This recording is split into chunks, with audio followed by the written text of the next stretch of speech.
पन्नगे च सुरेन्द्रे च कौशिके पाद संस्पृशि निर्विशेष मनस्काय श्री वीरस्वामिने नमः।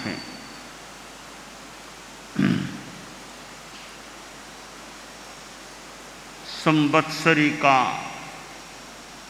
महापर्व आज हम आराधित कर रहे हैं और हमारे धर्म शासन की परंपरा में यह संवत्सरी का दिन अति महत्वपूर्ण होता है। पूरे वर्ष भर में ऐसा कोई दूसरा पर्व मेरे ध्यान में नहीं आ रहा है जो इतना आध्यात्मिकता से ओतप्रोत हो। ऐसा दिन वर्ष में एक ही आता है कि सब चारित्रात्माओं को चौविहार उपवास करना होता है। यह पूछने की अपेक्षा नहीं आज मैं 24 कर लूँ क्या 23 कर लूँ, ऐसे पूछने की जरूरत नहीं।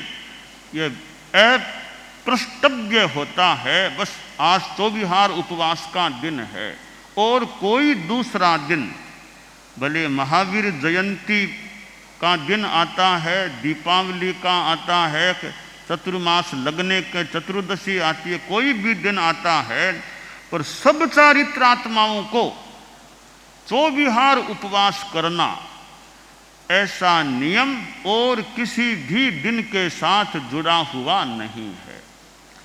तो इस माने में यह सर्वाधिक महत्वपूर्ण दिवस इस तपस्या व अध्यात्म की दृष्टि से हो जाता है। और गृहस्थ वर्ग में श्रावक श्राविकाओं में भी आज के दिन जितने उपवास होते हैं या जितने पौषध होते हैं, संभवतः और कोई ऐसा दूसरा दिन निर्धारित नहीं है जिस दिन इतनी संख्या में उपवास और पौषध आराधना होती है। इसके साथ साथ यह पर्व एक क्षमा के साथ भी जुड़ा हुआ है, मैत्री के साथ जुड़ा हुआ है। 84 लाख जीव योनियों से और से खमत खामना की बात है और इसका प्रैक्टिकल रूप फिर कल के दिन हो जाता है या कल से शुरू हो जाता है। वैसे यह आज का दिन क्षमा के साथ भी जुड़ा हुआ है और इतना महत्वपूर्ण आध्यात्मिक दिवस है। पर्युषण संवत्सरी यों अष्टांगिक आध्यात्मिक महोत्सव कार्यक्रम है और 9वां दिन जोड़ें तो खमत खामना के प्रोग्राम का समारोह का और जोड़ दें तो 9 दिनों का यह कार्यक्रम हो जाता है। वैसे आज 8वां दिन है और यूं अध्यात्म साधना की दृष्टि से इन 8 दिनों में यह आज का संवत्सरी का दिन मानो शिखर दिवस होता है। आज का यह दिन संवत्सरी के नाम से प्रसिद्ध है। संवत्सरी हम बोलते हैं, बड़ा महत्वपूर्ण दिन है संवत्सरी का। मेरे मन में एक विचार आया, इस संवत्सरी को कोई विभूषण से विभूषित करना चाहिए। संवत्सरी को संवत्सरी बोलते हैं, इसको किसी विभूषण से विभूषित करना चाहिए।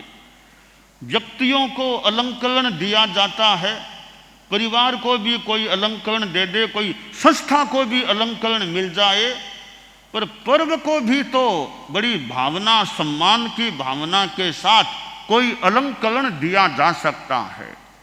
तो कोई आपत्ति वाली बात न हो तो मैं बड़े सम्मान के और विनय के भाव से संवत्सरी को एक विभूषण और अलंकरण से अलंकृत करना चाहता हूं, और वह है भगवती। भगवती संवत्सरी, भगवती संवत्सरी। कोरा हम संवत्सरी संवत्सरी बोलते हैं, ठीक है, सोच में संवत्सरी है ही, एक अलंकरण की भाषा में बोले तो भगवती संवत्सरी आज है। आज भगवती संवत्सरी का कार्यक्रम है, भगवती संवत्सरी का महापर्व है। तो मैं कोई आपत्ति वाली बात अभी या आगे न हो तो हमारे जैन श्वेतांबर तेरापन धर्म संघ की ओर से संवत्सरी को बड़े विनय और सम्मान के साथ यह भगवती अलंकरण अर्पित करने जा रहा हूं। और यह भगवती संवत्सरी का महापर्व, भगवती संवत्सरी आज है। तो यह भगवती बड़ी एक श्रद्धा के साथ, आराधना के साथ जुड़ी हुई है। हम आगम पढ़ते हैं, भगवई बियाह पन्नति, नाम वैसे बिया पन्नति होगा, साथ में भगवई जोड़ा गया। उधर भगवती आराधना, भगवती आराधना भी है। तो फिर भगवती संवत्सरी, यह भगवती संवत्सरी बड़ी श्रद्धेय है, आराधनीय है, क्योंकि आज के दिन जो धर्माराधना का विधान जुड़ा हुआ है, वर्ष में और किसी भी दिन के साथ ऐसी आराधना नहीं जुड़ी हुई है। मानो सर्वोत्कृष्ट, सर्वोच्च दिन आराधना साधना की दृष्टि से है। इसलिए मैं इस दिन संवत्सरी को भगवती आराधना के रूप में उच्चरित करके इस संवत्सरी महापर्व का विनय भाव से सम्मान अर्पित इसको करना चाहता हूँ, अलंकृत करना चाहा है, विभूषित करना चाहा है और कर भी दिया है। तो यह आज भगवती संवत्सरी महापर्व है। संवत्सरी का महापर्व और जैन शासन का यह महापर्व और यूं श्वेतांबर जैन परंपरा का महापर्व। दो परंपराएं हैं जैन शासन में, दिगंबर परंपरा भी है, निरंबर दिगंबर परंपरा भी है, श्वेतांबर परंपरा भी है। और दो मानो ये धाराएं हैं। दिगंबर परंपरा का अपना विधि विधान, अनंत चतुर्दशी की बात हो सकती है। हमारी श्वेतांबर जैन परंपरा में यह संवत्सरी है, भगवती संवत्सरी, जो कभी भाद्रव शुक्ला चतुर्थी को, कभी भाद्रव शुक्ला पंचमी को आराधित होती रहती है। बस एक का फर्क पड़ता है। और कभी कभी ये सावन महीने 2 हो जाएं, भाद्रव महीने 2 हो जाएं, तो महीने का भी अंतर पड़ सकता है, पड़ जाता है। इस बार भी श्रावण मास 2 हो जाने के कारण कहीं कहीं तो संवत्सरी महापर्व का आयोजन पहले 1 महीने करीब पहले हो चुका है, क्योंकि सावन 2 हो गए थे। और भाद्रव 2 होने पर भी यह स्थिति पैदा हो सकती है, परंतु हम लोग तो भाद्रव महीने में, सावन 2 होने पर भी भाद्रव महीने में भगवती संवत्सरी की आराधना कर रहे हैं। और दिगंबर परंपरा, जहाँ दक्ष लक्षण की बात, इधर श्वेतांबर परंपरा। और मैंने अनुभव किया हमारे पर्यूषण में तो एक अंश में दिगंबर श्वेतांबर का संगम सा हो गया। पर्यूषणों में दिगंबर श्वेतांबर का संगम सा हो गया, हो जाता है।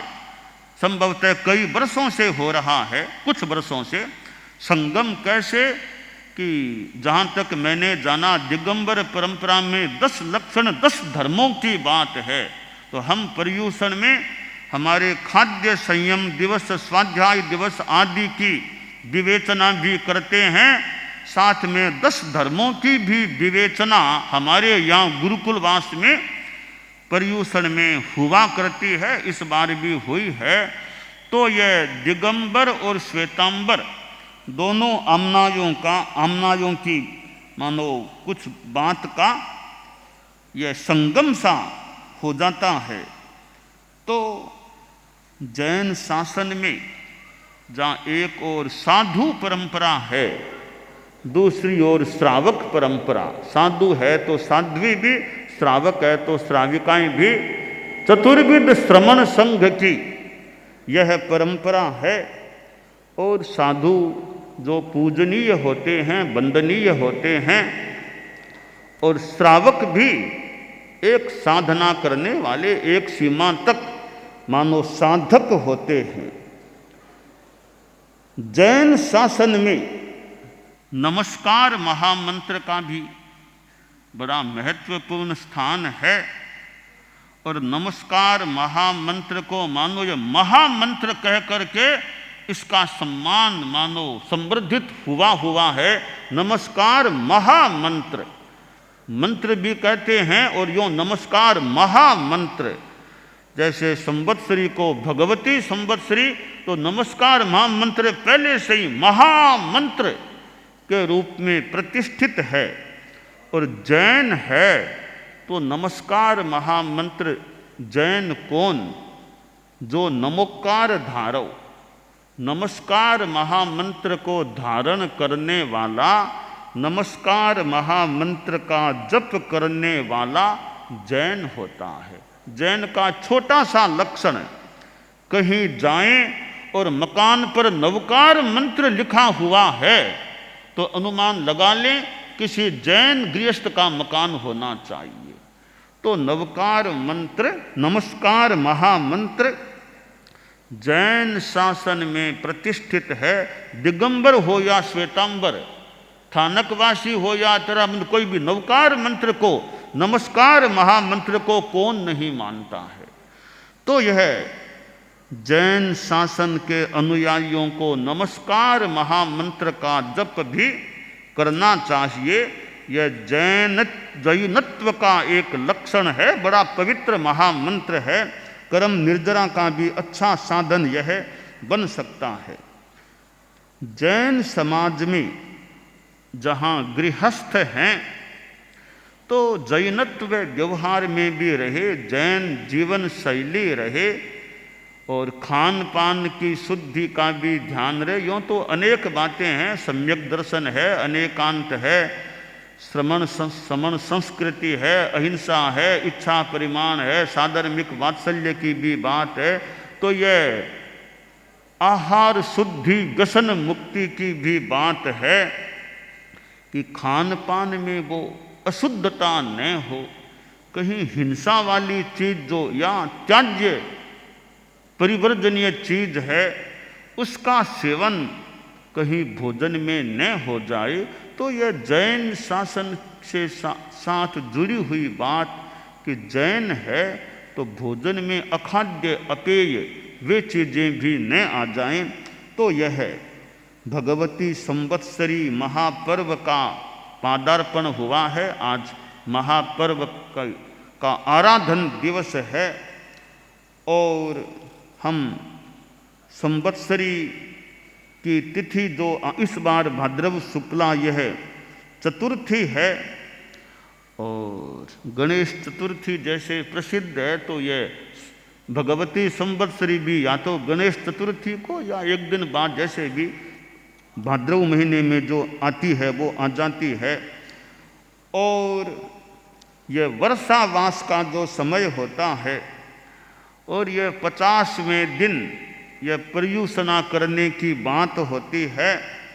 चतुर्मास लगने के बाद 50 दिन वो उपयुक्त वस्ती न मिले तो आखिर भाद्रव शुक्ला पंचमी को तो कहीं न कहीं स्थिर हो जाना चाहिए, वर्षावास की स्थापना कर देनी चाहिए।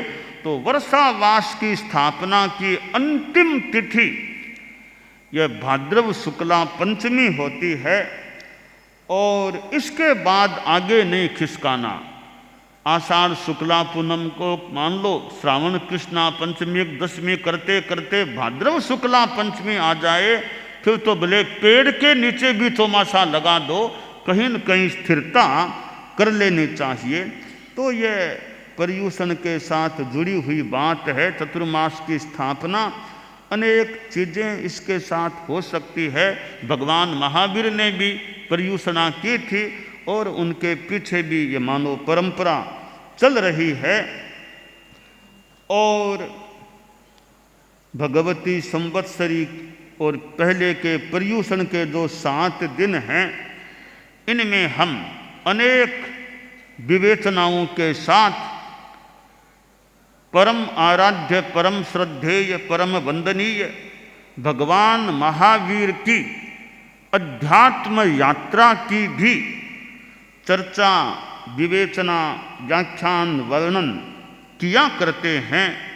तो मैंने पिछले दिनों में श्रमण भगवान महावीर के पूर्व भव 26 भव विवेचित करने का प्रयास किया है और 26वां भव उनका 10वें देवलोक, प्राणत देवलोक में हुआ और वहाँ का 20 सागरोपम का आयुष्य पूर्ण होने के बाद, पूर्णता के साथ मानो वे वहाँ से उनकी आत्मा च्युत होती है, वो आयुष्य संपन्न हो जाता है।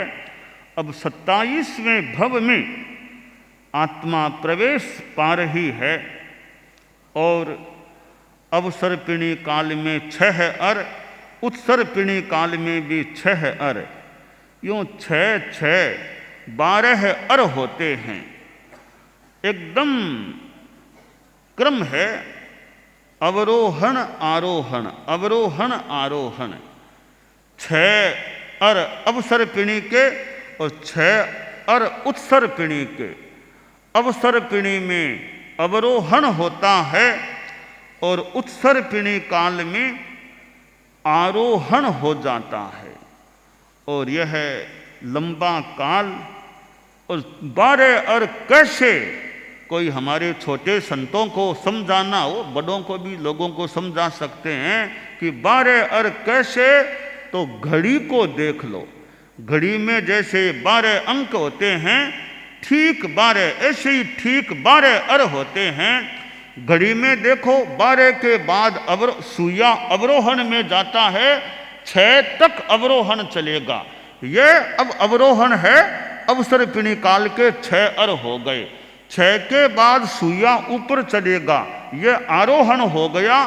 फिर 6 के बाद 7 8 9 10 11 12, ये फिर 6 हैं, यह आरोहण है। उत्सर्पिणी काल हो गया। अवसर्पिणी काल और उत्सर्पिणी काल को समझने व समझाने के लिए गोलाकार घड़ी को उदाहरण के रूप में रखा जा सकता है कि इस प्रकार 12 अर होते हैं। वर्तमान में इस भरतक क्षेत्र में यह अवसर्पिणी का काल चल रहा है और अभी 5वां अर चल रहा है। जब 4था अर चल रहा था और प्रायः संपन्नता को प्राप्त हो गया था, 4थे अर का नाम दुस्सम सुषमा, और वह दुस्सम सुषमा अर जो इतना बीत गया था, इतना बीत गया था, करीब 75 वर्ष और 8.5 महीने शेष थे। और आषाढ़ शुक्ला छठ की तिथि थी।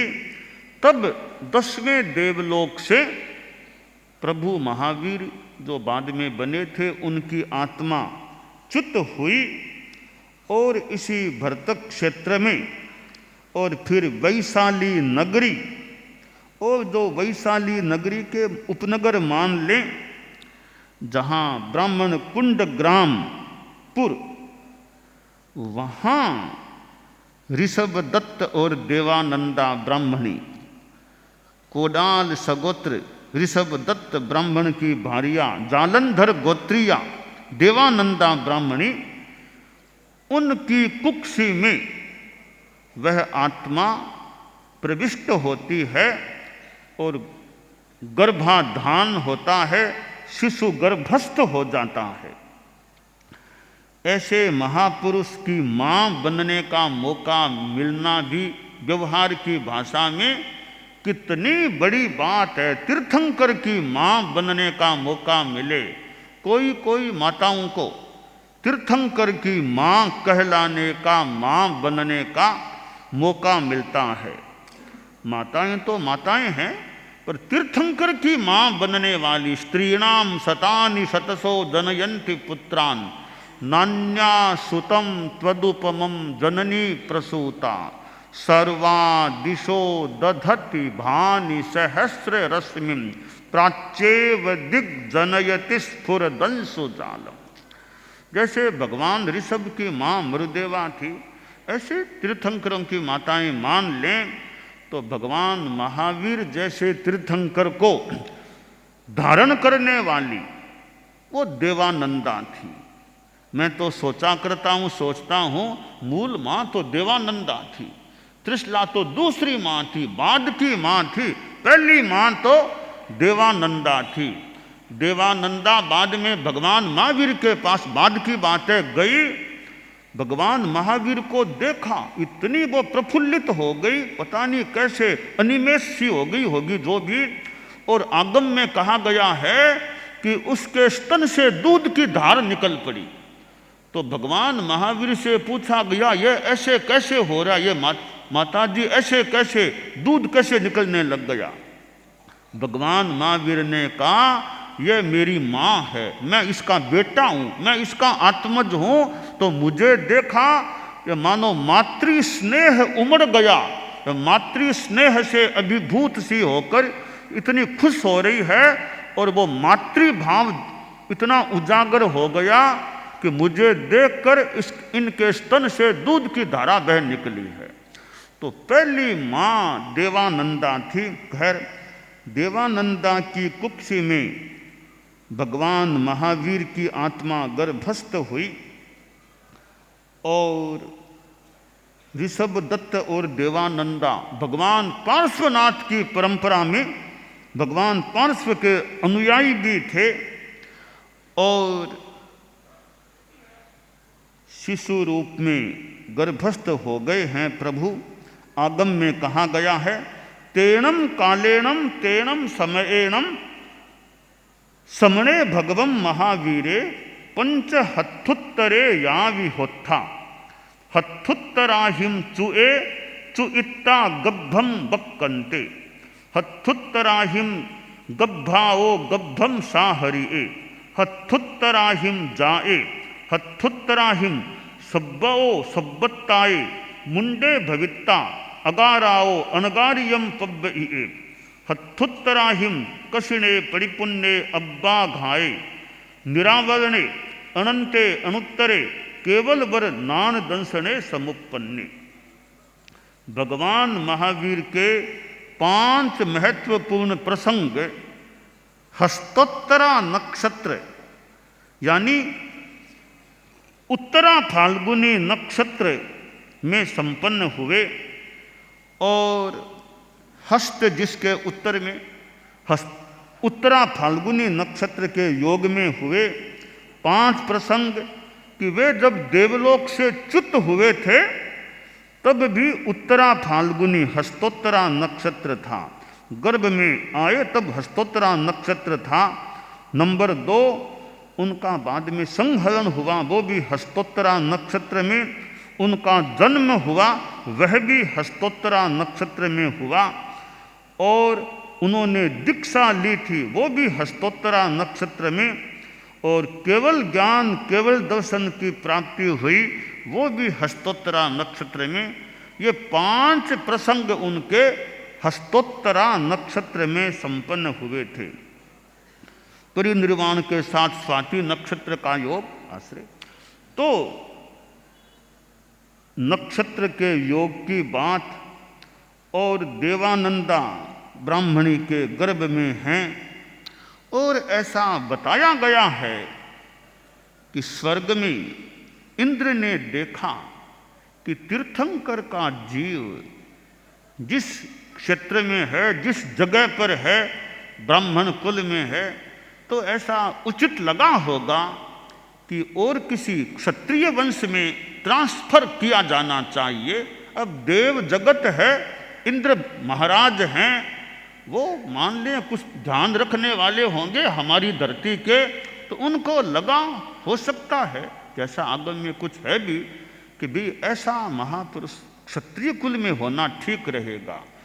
तो एक देव को निर्देश इंगित दिया गया, हरिनयगमेशी देव, कि भगवान महावीर जो तीर्थंकर होने वाले हैं वे ब्राह्मणी की कुक्षी में है, उसको वहां से स्थानांतरित करना है, क्षत्रियाणी त्रिशला की कुक्षी में उनको स्थापित करना है।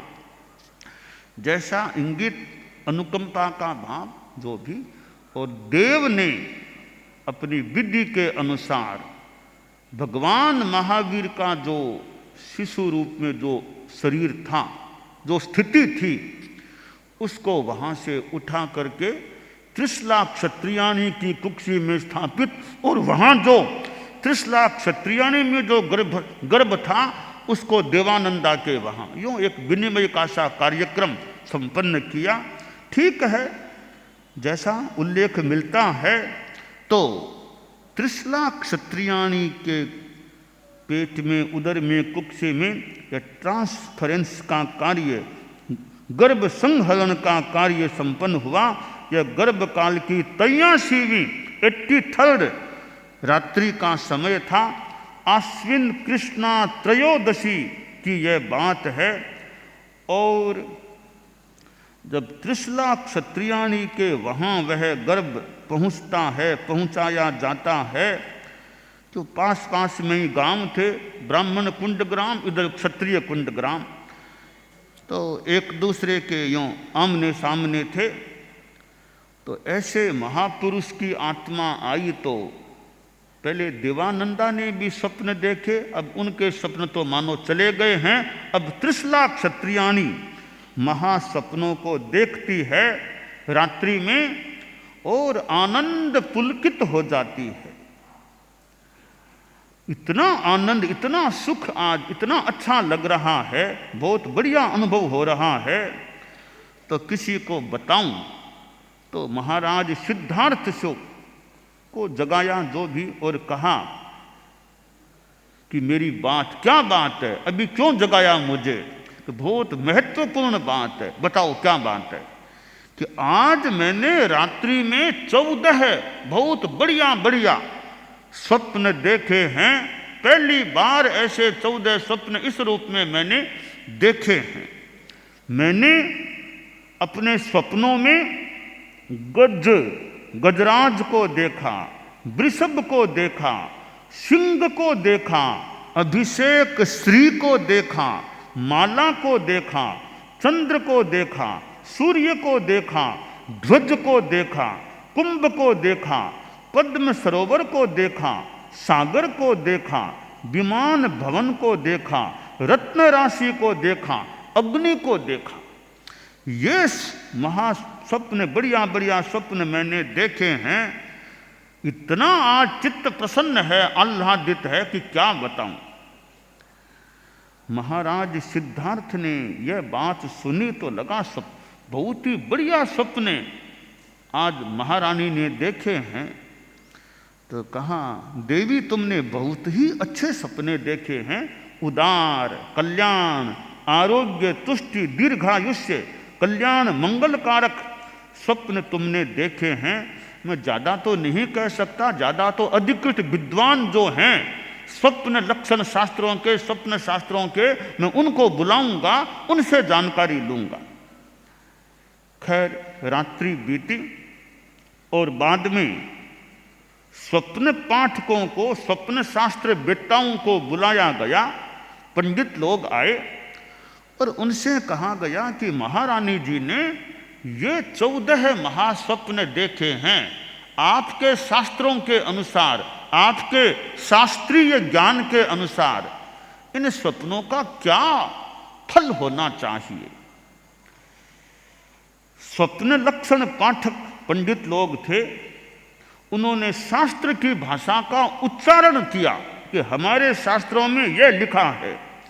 उच्चारण करते हुए बोले कि जो यह जातक होने वाला है, हमारे शास्त्रों के अनुसार ये जो स्वप्न माताजी ने बताए हैं, स्वप्न आए हैं, इन स्वप्नों का फल यह होगा, यह जातक युवा अवस्था में चतुरंत चक्रवर्ती राज्यपति बन जाएगा।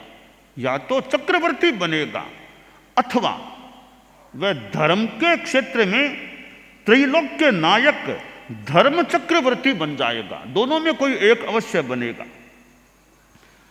यह इन सपनों का फल हमारे शास्त्रों के अनुसार है।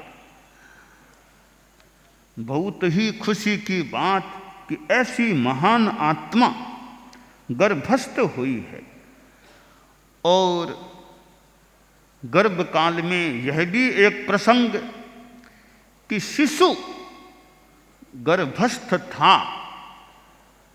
तो एक बार शिशु तो बड़ा ज्ञानी आत्मा वाला था। शिशु ने जाना कि मैं गर्भस्थ हूं और मैं चंचलता करता हूं, चंचलता हो रही है। और बच्चे में चंचलता भी देखने को मिलती है।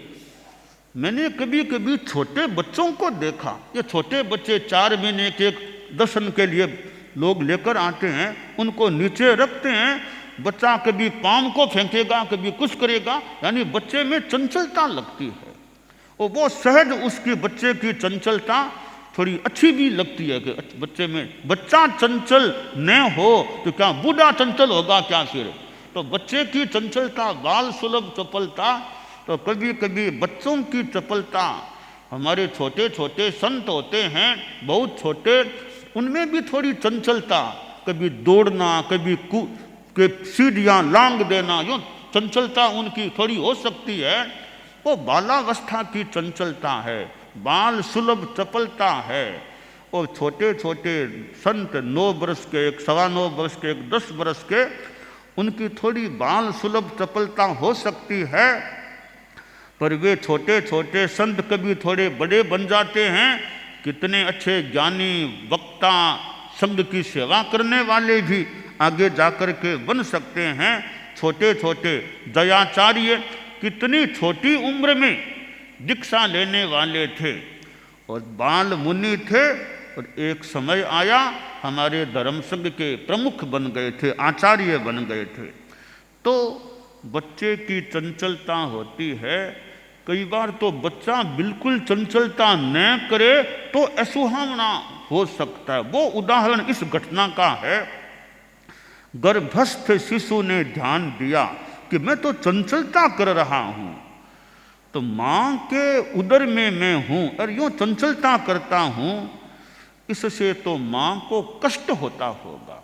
तो मेरे द्वारा मां को कष्ट पड़े ऐसा तो नहीं होना चाहिए। तो मैं क्यों नहीं शरीर को स्थिर कर लूं, चंचलता बंद कर दूं ताकि मां को तकलीफ न पड़े।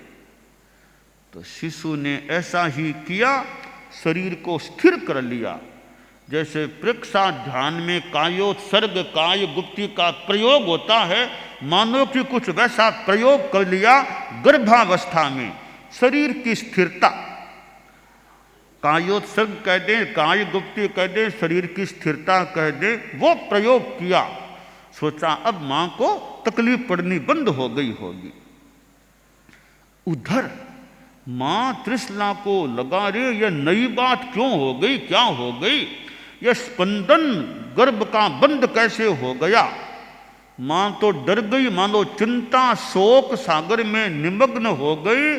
सोचा मैं कहाँ भागिनी हूं, ऐसा बेटा मुझे मिले। मैं तो अभाग्यशालिनी हूं कि मेरा बेटा तो लगता है वो गर्भ है वो नष्ट हो गया है, गिर गया है, मर गया है। अब कहाँ मुझे उसकी माँ, महापुरुष की माँ बनने का मौका मेरी जैसी अभागिनी को कैसे मिल सकता है। माँ तो दुखी बन गई, मानो संभवतः आर्त ध्यान में चली गई। थोड़ी बाहर भी बात गई कि गर्भ तो लगता है नष्ट हो गया है। तो बाहर जो खुशी का माहौल था वो खुशी का माहौल भी बंद हो गया कि कोई गाजा बाजा कुछ नहीं, गर्भ तो लगता है। हड़े में से गब्बे, मड़े में से गब्बे, चुईये में से गब्बे। कि माँ का चिंतन था मेरा गर्भ गल गया, ऋत हो गया, कि हट हो गया, मर गया। तो बाहर भी उदासी का माहौल हो गया कि बच्चा तो, शिशु तो नष्ट हो गया, मर गया लगता है। ठीक है, उदासी का माहौल। इधर शिशु ने ध्यान दिया, अब तो माँ सुख साता में होगी, देखूं अब माँ कैसे है। जो भी शिशु ने ध्यान दिया, अरे माँ तो अब दुखी हो गई, पहले दुखी नहीं थी अब दुखी हो गई है, माँ तो शोक सागर में डूब गई है। ओहो, इतना सा मेरा प्रयोग हुआ, माँ दुखी हो गई, अब तो जल्दी वापिस स्पंदन शुरू कर दो। वापिस वो चंचलता कह दे, स्पंदन कह दे, शुरू किया और माँ को विश्वास हो गया मेरा गर्भ सुरक्षित है, कोई खतरे वाली बात नहीं है। बाहर भी बात गई कि गर्भ बिल्कुल सुरक्षित लग रहा है, वापिस वो खुशी का माहौल शुरू हो गया। अब यह एक घटना प्रसंग है कि मातृभक्ति, मातृ पितृ भक्ति की बात भी होती है। कई कई युवकों में, लड़कों में माँ के प्रति बड़ा सम्मान का भाव कि माँ ने कह दिया है, इस बात पर ध्यान देंगे। माँ भले ज़्यादा पढ़ी लिखी नहीं है, पर माँ ने कह दिया है, इस पर ध्यान देना है। यानी माँ का बड़ा आदर करते हैं। हालांकि क्यों तो माता पिता दोनों ही उपकारी होते हैं, पिता का अपना स्थान है, माँ की अपनी भूमिका है। माँ लालन पालन आदि में भूमिका निभाती है, तो पिता भी तो कितना अर्थार्जन करना और सारी व्यवस्थाओं में कितना ध्यान पिता भी देता है। तो बच्चे के विकास में माता और पिता दोनों का योगदान लग रहा है। और यूँ माँ के प्रति कई बार ज़्यादा लगाव संतान में देखने को प्रतीत होता है। कई बार कठिनाई आती है, कईयों के मुख से ओ माँ ओ माँ, ये माँ माँ माँ माँ मुँह से निकलता है। यानी माँ के प्रति वो एक पता नहीं क्या भीतरी कोई भाव होता है कि कष्ट में भी माँ माँ मुँह से निकल जाता है। तो यूँ तो माता पिता दोनों का अपना अपना स्थान है। फादर्स डे भी होता है, पिता फादर्स डे पिताओं का, तो पिता का अपना स्थान है और माँ का अपना स्थान है।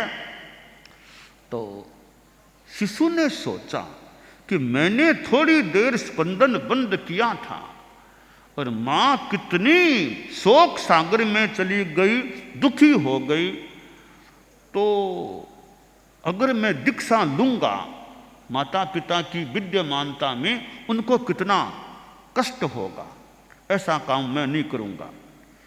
संकल्प अभिग्रह ले लिया कि जन्म के बाद जब तक माता पिताजी रहेंगे तब तक मैं दीक्षा नहीं लूँगा, उनको कष्ट नहीं पड़ना चाहिए। एक अभिग्रह ले लिया।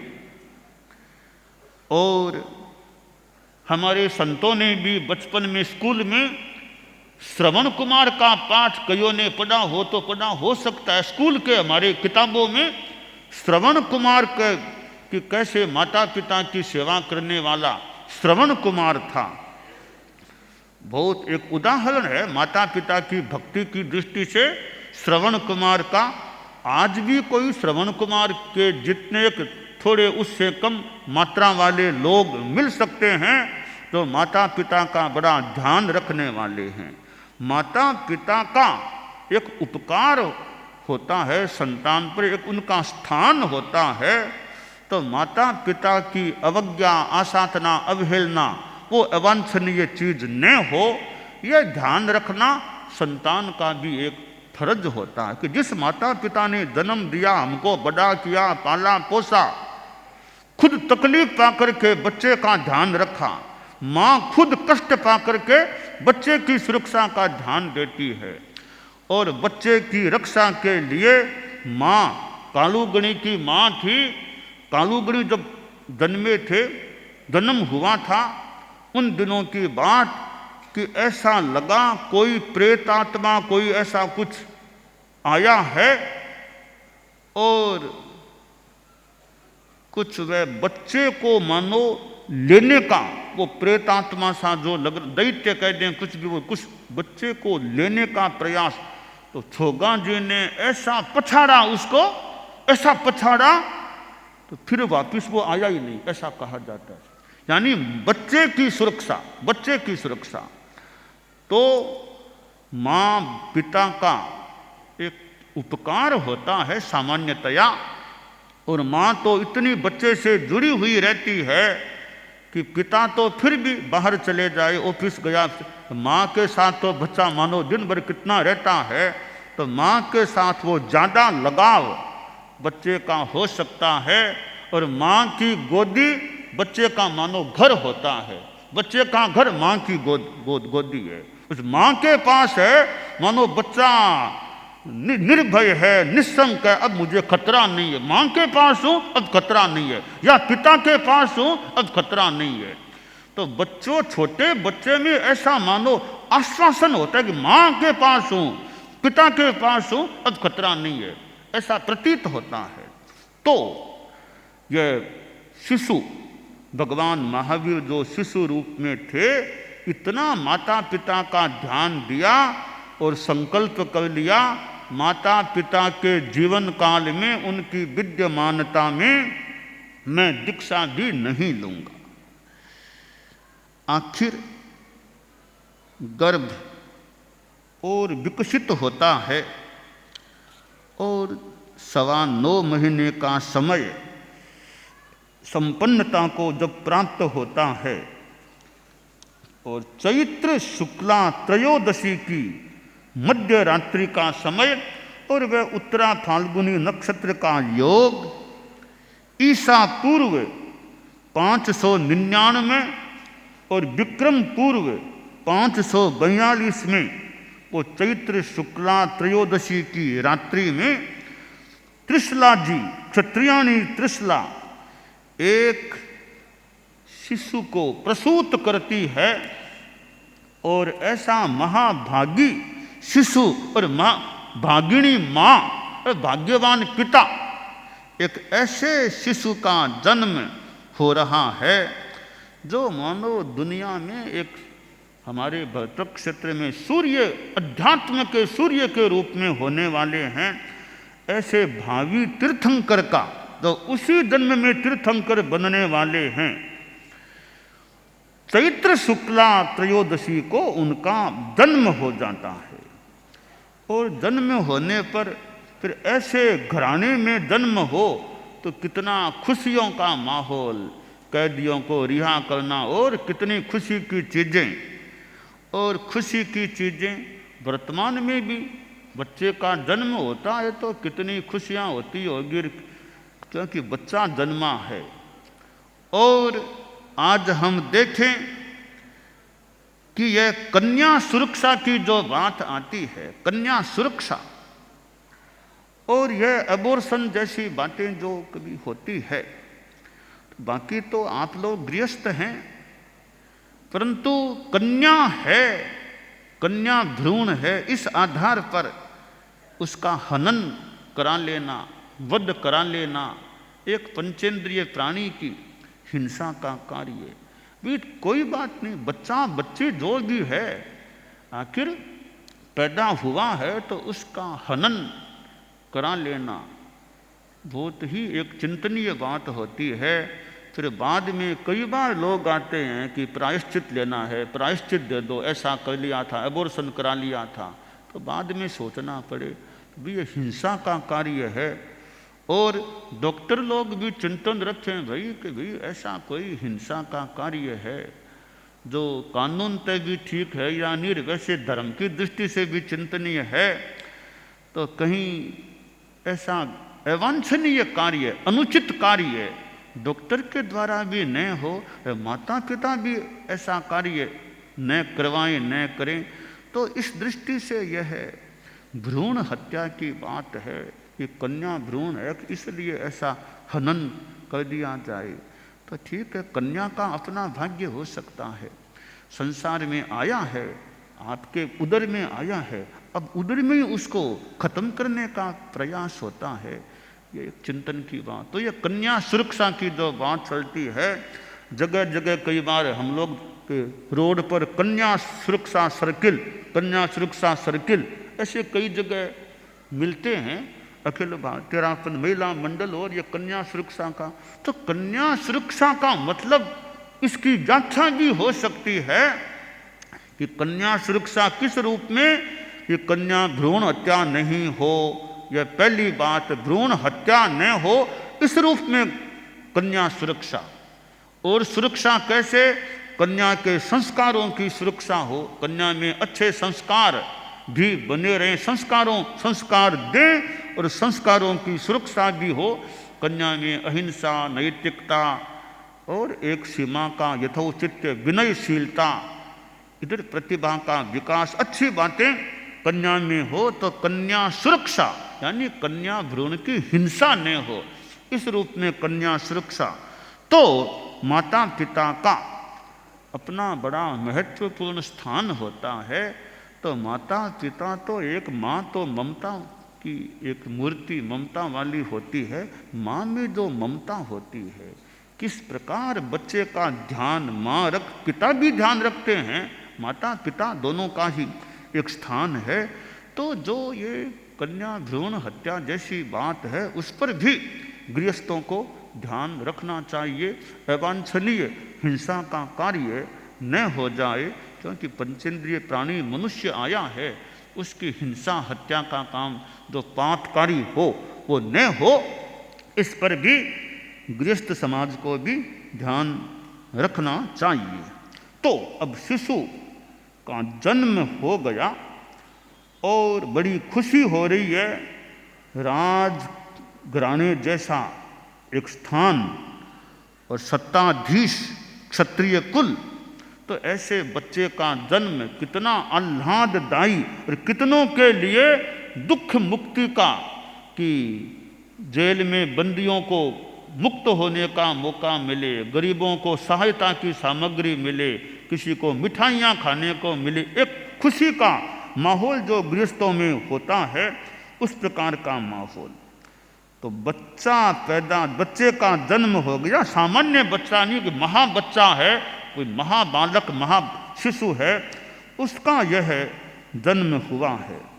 बच्चा होता है तो गोदी में लेना करना, यह तो कि बच्चा है, गीत भी गाए, गीत गाने की बात है, बच्चे को कभी उसने गोदी में, कभी उसने गोदी में ली, क्यों बच्चे के प्रति लाड प्यार का भाव सांसारिक रूप में होता है। तो बच्चे के प्रति लाड प्यार है, तो लाड प्यार एक सांसारिक चीज है, कर्तव्य की बात भी, प्रेम की बात भी हो सकती है। इसके साथ यह ध्यान दिया जाए बच्चे में अच्छे संस्कार आए। बच्चा थोड़ा बड़ा हो गया, थोड़ा बोलने की स्थिति में आ गया, अब धीरे धीरे जैन कुल में बच्चा है तो नवकार मंत्र उसको सिखाया जाए, कि बच्चे के मुंह से नवकार मंत्र निकले, बच्चे को नवकार मंत्र सिखाया जाए। और बात तो यहाँ तक है, यह संस्कार दान गर्भ काल में भी, जब बच्चा गर्भस्थ है तभी से वो एक अनुप्रेक्षा के रूप में, भावना के रूप में, शुद्धोषि बुद्धोषि निरंजनोष, ऐसे संस्कार कि मेरा बच्चा संस्कारवान हो। खैर बुद्ध शुद्ध तो बहुत आगे की बातें हैं, फिर भी संस्कारों की दृष्टि से बच्चा अच्छा हो, बच्चे में अहिंसा, विनयशीलता, नैतिकता, अभयशीलता आदि अच्छे संस्कार हों, तो माता जब गर्भावस्था में है, प्रेग्नेंट है, गर्भिणी है, तभी उस काल में भी वह अच्छी अनुप्रेक्षा, अच्छे संकल्प करे कि मेरा शिशु बहुत अच्छा निकले, अच्छा संस्कारी निकले। तो ये और संस्कार देने की बात तो बाद में मान लें, अनुप्रेक्षाक चिंतन मनन के रूप में गर्भ काल में भी माता खान पान रहन सहन आदि में ध्यान रखे कि मेरे किसी व्यवहार से गर्भस्थ शिशु पर बुरा असर न पड़ जाए। तो जो ऐसी शिक्षण की बातें हों उनके प्रति गर्भवती माताएं जागरूक रहें, बाइयाँ जागरूक रहें, तो बच्चे में अच्छाइयों का विकास हो, ऐसा प्रयास हो सकता है। बच्चा थोड़ा थोड़ा बड़ा हो रहा है, अब यानी 12 दिन का होता है। अब प्रश्न है कि नामकरण, बच्चे का नाम क्या रखा जाए। यूं तो नाम एक पहचान का साधन है, ठीक वो तो है ही। अब पहचान का साधन भी कैसे बढ़िया हो, नाम कैसे बढ़िया हो कि सुनने में भी अच्छा लगे, और जिसका नाम है उसको भी अपने नाम से भी प्रेरणा मिले, मेरा नाम ऐसा, मैं अच्छा बनूं। तो नाम बढ़िया होना चाहिए। हमारे संतों के नाम भी गुरुदेव तुलसी के समय से ये दीक्षा के समय नवीनीकरण नाम का किया जाता था। तो कई नाम तीर्थंकरों पर कईयों के नाम हैं।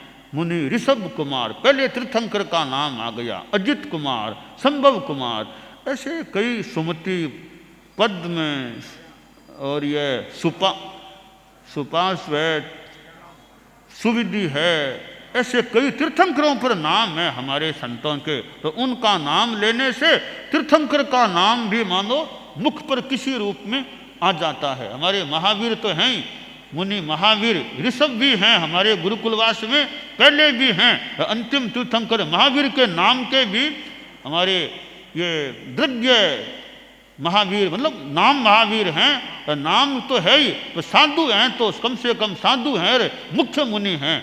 तो हमारे ये नाम तीर्थंकरों के नाम से भी कई संत हैं, और भी कई नाम, मृदु, कितना मृदु बनना, मुझे मृदु रहना, तो मृदु नाम भी बढ़िया है। और अनुशासन, कभी मेरे जीवन में अनुशासन रहे, कभी दूसरों पर भी अनुशासन करने की थोड़ी क्षमता भी आ सके। ऐसे हमारे कितने संतों के नाम बढ़िया बढ़िया आचार्यों ने जो प्रदान किए हैं। कुमार श्रवण, तो इतिहास में केसी कुमार श्रवण का नाम, साथ में केसी नाम और है, तो पूरा केसी कुमार श्रवण। तो कुमार श्रवण के पास केसी भी है, दो मिलकर के एक की पूर्ति करते हैं, केसी, कुमार श्रवण, केसी। तो ऐसे नाम हैं, वो नाम इतने बढ़िया हो कि बोलने में भी, बोलने वाले को भी अच्छा लगे, सुनने वाले को अच्छा लगे, जिसका नाम है उसको भी अच्छा लगे, और वह प्रेरणा ले कि मैं इस नाम के अनुरूप अच्छा बनूं। अब केसी कुमार श्रवण है, तो कुमार श्रवण केसी ने जैसे प्रश्नों के उत्तर दिए थे, ऐसे प्रश्नों के उत्तर देने में सक्षम बने। मुनि योगेश नाम है, योग साधना की प्रेरणा योगेश नाम से मिल सकती है।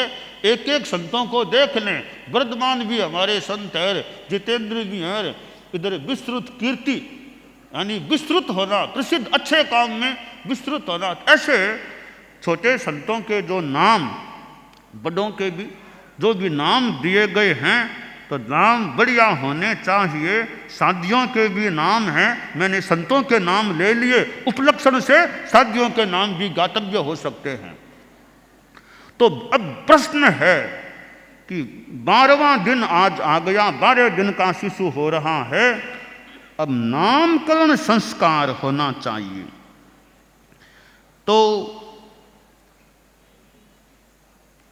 एक सम्मेलन सा किया गया, जो भी स्वजन लोग इकट्ठा हुए कि आज बच्चे का नामकरण है, लोगों को खाने को मिले, बढ़िया अच्छा प्रोग्राम हो जाए।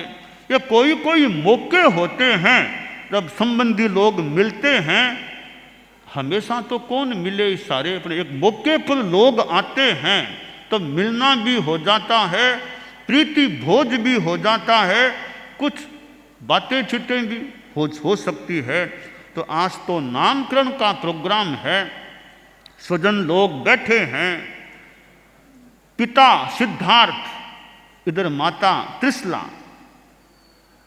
अब पिता सिद्धार्थ बोला कि यह बच्चा जब माँ के गर्भ में आया था, तो हमने तो वर्धमानता को देखा, वृद्धि को देखा, धन धान्य आदि आदि चीज़ों से हम तो वर्धमान हुए हैं, हमारे राज्य में अच्छी वर्धमानता हो रही है, बहुत सुख समृद्धि हो रही है, तो वर्धमान हम बने हैं।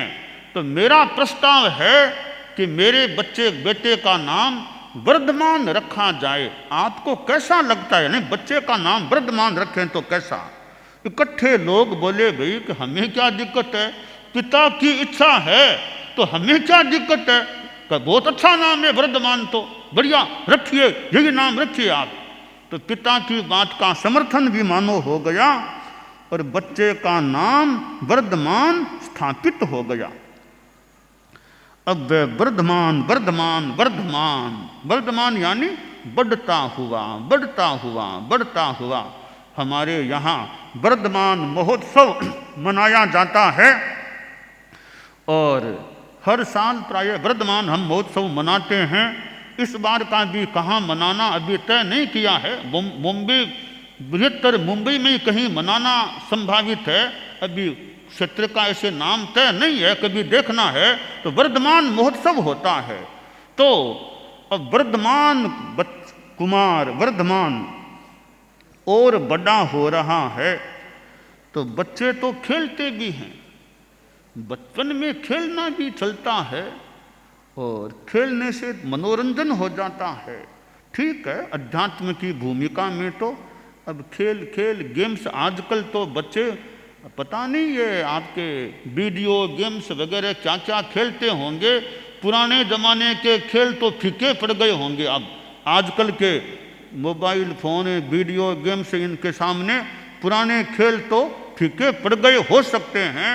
तो ये खेल एक मनोरंजन का साधन भी हो सकता है, बुद्धि परीक्षण का भी कोई साधन हो सकता है, परंतु विवेक अपेक्षित है कितनी मात्रा में क्या हो कि बच्चे इतने ज़्यादा एडिक्टेड हो जाएं इन खेलों के प्रति कि रात के कितने ही बज रहे हैं, कि पढ़ाई लिखाई कितनी क्या हो रही है। तो विवेक की अपेक्षा है, बाकी तो बच्चे हैं तो खेलना कूदना कुछ हो सकता है। तो आजकल वे मैदान तो मिले न मिले, कहीं कहीं मिलते होंगे, कहीं फ्लैट वगैरह हैं, मैदान जगह मिल जाए, कहीं कम मिले न मिले, तो आजकल अन्य तरीकों से भी खेल कोई खेलने वाले हो सकते हैं। खैर, वर्धमान भी खेलते थे, खेलता था और अनेक प्रकार के खेल खेलता। देवराज इंद्र ने प्रशंसा भी की देव सभा में कि बच्चा वर्धमान है तो बालक, बचपन की अवस्था तो है, पर बचकानापन उसमें नहीं है। पराक्रम प्रौढ़ है, निर्भीक बच्चा है, उसे कोई डरा नहीं सकता। एक देव ने सोचा, रे ऐसी क्या बात है, बच्चे को कोई डरा नहीं सकता, ऐसी क्या बात है। महाराज ने तो प्रशंसा कर दी, प्रशंसा तो कर दी, वास्तव में कोई ऐसा बच्चा हो सकता है क्या जिसे कोई डरा नहीं सकता। देव ने इंद्र की बात पर विश्वास नहीं किया, श्रद्धा नहीं की कि मैं परीक्षा करूंगा कितना निर्भीक है वर्धमान। अमल की क्रीड़ा हो रही थी, वर्धमान उसमें शामिल था, प्रमद वन का क्षेत्र था, बच्चे खेल रहे थे, वर्धमान सहभागी था। और जो वृक्ष पर सबसे पहले चढ़कर उतर जाता वो विजयी बच्चा हो जाता। ये खेल खेला जा रहा था। साथी बालकों के साथ वर्धमान भी वृक्ष पर चढ़े हुए थे। उसी वृक्ष पर देव माया से एक नागराज सांप दिखाई दिया। तो सांप को देखकर तो बच्चे आमतौर से डर जाते हैं, पर वर्धमान लगता है यूं डरे नहीं। उस सांप को बाएं हाथ से पकड़ा और फेंक दिया, 7 तल तक फेंक दिया। यानी बिना सांप को कोई पकड़ ले, समझदार बच्चा पकड़ ले, कठिन बात है। वर्धमान ने सांप को बाएं हाथ से पकड़ के फेंक दिया। यह निर्भीकता की बात है। वर्धमान गेंद से खेल रहे थे और वो देवता था, वो भी बच्चे के रूप में शामिल हो गया खेल में, और वर्धमान ने उसको पराजित कर दिया खेल में। तो जो हार जाता बच्चा, उसके कंधे पर वो यानी विजेता बच्चा बैठता, तो वर्धमान उसके ऊपर बैठे और देव माया वाला वो बच्चा, उसने अपना शरीर का रूप बहुत लंबा ऊंचा ताड़ पिशाच का सा रूप बना लिया। वर्धमान ने एडी से प्रहार किया, वो देव धस गया नीचे। यानी पराक्रम निर्भीकता की बातें हैं। मूल बात है जीवन में अहिंसा निर्भीकता दोनों हो, अहिंसा का महत्व है, पर अहिंसा के साथ हमारे में अभय और निर्भीकता का भाव भी होना चाहिए।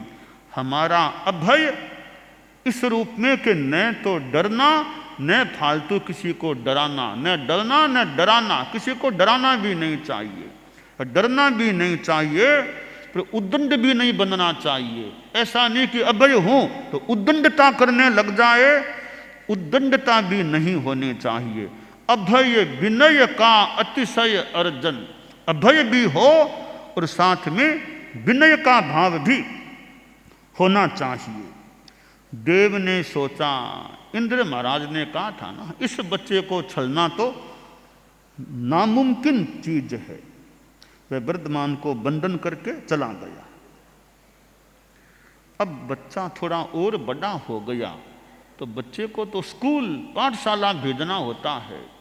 आज बच्चों को पढ़ाने के प्रति माता पिता कितने जागरूक हैं, कितने बच्चे पढ़ने के लिए कोई लंदन कोई अमेरिका ऐसे जाते हैं, यानी अभिभावक माता पिता जागरूक हैं कि बच्चों की पढ़ाई अच्छी हो जानी चाहिए। संस्कृत में कहा गया है, माता शत्रु पिता वैरी येन बालो न पाठित है, माता शत्रु पिता वैरी येन बालो न साधित है।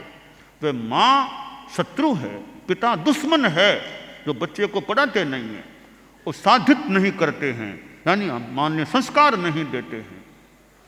तो आज शिक्षा के प्रति जो जागरूकता है, आज महिला शिक्षा भी, आज महिला समाज कन्याएं हैं, वे भी कितनी पढ़ने में आगे प्रतीत हो रही हैं। तो यह शिक्षा के प्रति सरकार भी मानो जागरूक, कितने जगह जगह राजकीय स्कूल मिलते हैं, प्राइवेट कितने स्कूल कॉलेज ये मिलते हैं, कितने विश्वविद्यालय हैं। तो शिक्षा के प्रति जागरूकता है। परम पूज्य आचार्य तुलसी आचार्य महाप्रज्ञ जी साइंस ऑफ लिविंग, जीवन विज्ञान की बात भी आज भी जीवन विज्ञान की बात वैसे चलती है कि बच्चों में ज्ञान बढ़े, शिक्षा बढ़े, और शिक्षा बढ़े तो साथ में संस्कारों की शिक्षा, संस्कार युक्त शिक्षा होनी चाहिए। तो ये सरकारी हो या गैर सरकारी हो, पाठशाला यानी विद्यालय महाविद्यालय विश्वविद्यालय हैं, उनमें शिक्षा के साथ ये अच्छे संस्कार भी दिए जाते रहें। तो आशा करें, प्रयास होना चाहिए, एक अच्छी पीढ़ी का निर्माण हो सके। सारे बच्चे बहुत संस्कारी न भी बने, कुछ भी बन जाए तो भी अच्छी बात है। तो यह शिक्षा जगत में यह जीवन विज्ञान और संस्कारों का बीजारोपण, संस्कार सृजन का प्रयास, यह भी होना अपेक्षित है। वर्धमान अब 8 वर्ष का हो गया है, तो बच्चे को पढ़ाना है, कलाचार्य जी के पास ले जाना, और बच्चे को स्कूल जाना भी कई बार बड़ा मुश्किल। शुरू में तो बच्चे को स्कूल जाना बड़ा मुश्किल, वो छोड़ दो, कभी रोता है करता है, धीरे धीरे फिर उसकी आदत पड़ सकती है। शुरू में तो बच्चे का स्कूल में रहना, पहले दिन दूसरे दिन तो बच्चे को कितना अटपटा लगता होगा। वर्धमान को ले गए पाठशाला और 9वें वर्ष में प्रवेश हो गया था वर्धमान का। कलाचार्य जी यानी जो गुरु जी थे, उनके पास बच्चे को प्रस्तुत किया गया। कलाचार्य जी ऊंचे बैठे, बच्चा विद्यार्थी नीचे बैठा। ये तो शिक्षक का एक मान सम्मान कि विद्या लेना है तो साथ में विनय भी हम रखें, विनय से विद्या लें। शिक्षक के प्रति, शिक्षा के प्रति विनय का भाव हो, यह विद्या प्राप्ति का एक उपाय है। कि तो बालक वर्धमान नीचे, गुरु जी ऊपर।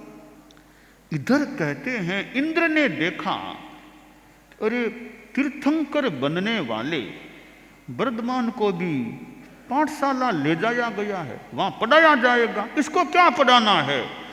चुपड़े हुए को क्या चौपड़ना है, चुपड़े हुए को क्या चौपड़ना। ऐसा मेधावी बच्चा स्वयं शिक्षित सा है या शिक्षित है, इसे क्या पढ़ाना है। तरीके से बात बतानी होगी। इंद्र ने कोई एक रूप बनाया, कोई वृद्ध ब्राह्मण ऐसा रूप बनाया और वहां आया। आकर के गुरुजी थे, उनसे कहा गुरुजी थोड़े सवाल हैं, कुछ मुझे जानकारी आप दो, उत्तर दो। अब कोई वृद्ध आदमी आ जाए पूछे तो भाई आया तो कुछ उसको बताएं करें। बोलो सा क्या प्रश्न आपके, क्या सवाल हैं। तो वह बोला सा मेरे प्रश्न हैं अक्षरों के पर्याय कितने होते हैं, उनके भंग विकल्प कितने होते हैं, गमा कितने हैं, ये मेरे प्रश्न हैं। ये प्रश्न पूछे तो गुरुजी का तो माथा मानो चकरा गया, मानो उत्तर नहीं आ रहा था। इन प्रश्नों का जवाब तो मेरे पास तो नहीं है, ये नए प्रश्न आए हैं। मानो गुरुजी देखने लग गए, यानी उत्तर तो नहीं आ रहा है। अच्छा गुरुजी, अरे बच्चा तुम बताओगे, मेरे प्रश्नों के उत्तर तुम दे सकते हो। बुद्धमान ने उत्तर दे दिए, बुद्धमान ने उत्तर दे दिए। गुरुजी ने सोचा रे किसको लाया गया है मेरे पास, ये तो मेरे से मानो ज्यादा जानता है। जिन प्रश्नों का उत्तर मैं नहीं जानता था उसका उत्तर इसने उनके उत्तर दे दिए। मेरी भाषा में गुरुजी बोले सा माफ करो, मैं इसको नहीं पढ़ा सकता, ये तो बड़ा अपने आप शिक्षित बच्चा है। पहले दिन ही वर्धमान को स्कूल से हमेशा के लिए मानो छुट्टी मिल गई। और ऐसा बच्चा जिसको स्कूल में पढ़ना न पड़े, स्वयं ज्ञानी हो, ऐसे वर्धमान को पाकर मानो जैन शासन धन्य हो गया। और वर्धमान 9वें वर्ष में तो आ ही गए और वर्धमान अब और बड़े हो गए हैं। तो माता पिता की एक मानो जिम्मेवारी होती है कि शादी का काम संपन्न हो जाए। पुत्र है पुत्री है, उसका शादी का कार्य हो जाए तो एक जिम्मेवारी से माता पिता फ्री हो सकते हैं। और जब तक शादी न हो जाए तब तक थोड़ा दिमाग में अभी ब्याह बाकी है, शादी बाकी है, अभी तो बेटे की शादी बाकी है, वो एक दिमाग में एक जिम्मेवारी का भाव भी रह सकता है। तो इधर सिद्धार्थ और त्रिशला मानो इनके सामने भी एक बात है कि वर्धमान की शादी करना है। तो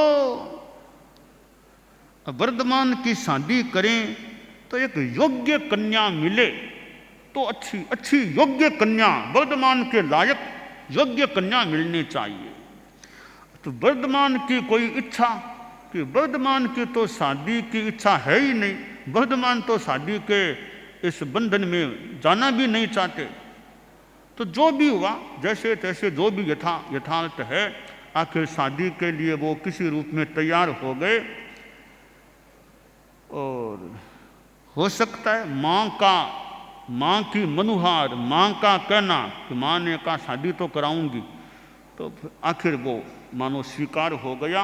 अब प्रश्न है कि एक योग्य, वर्धमान के योग्य कन्या चाहिए। खोज में जैसे भी एक राजा बसंतपुर का नरेश समरवीर, उसकी पुत्री नाम था यशोदा, उस कन्या को वर्धमान के लिए योग्य संभवतः माना गया। तो अब पुत्री की शादी समरवीर को भी करना है, सिद्धार्थ को बहुरानी लानी है। आके संबंध तय हुआ और वर्धमान का विवाह हो गया। हालांकि एक तथ्य की दृष्टि से जैन शासन में ऐसी मान्यता भी है कि भगवान महावीर ने यानी वर्धमान की शादी हुई ही नहीं थी, यह भी मान्यता है।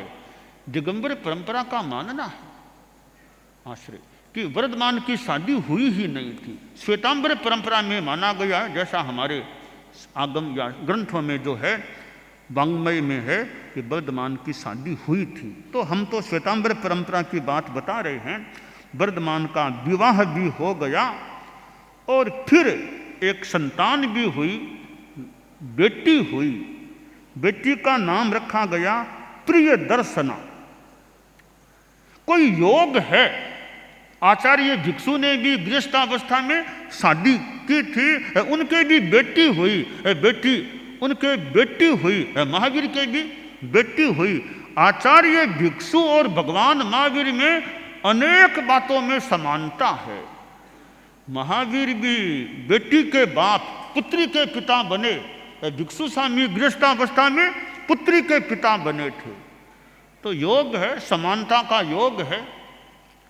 तो हम भगवान महावीर की चर्चा अभी कर रहे हैं।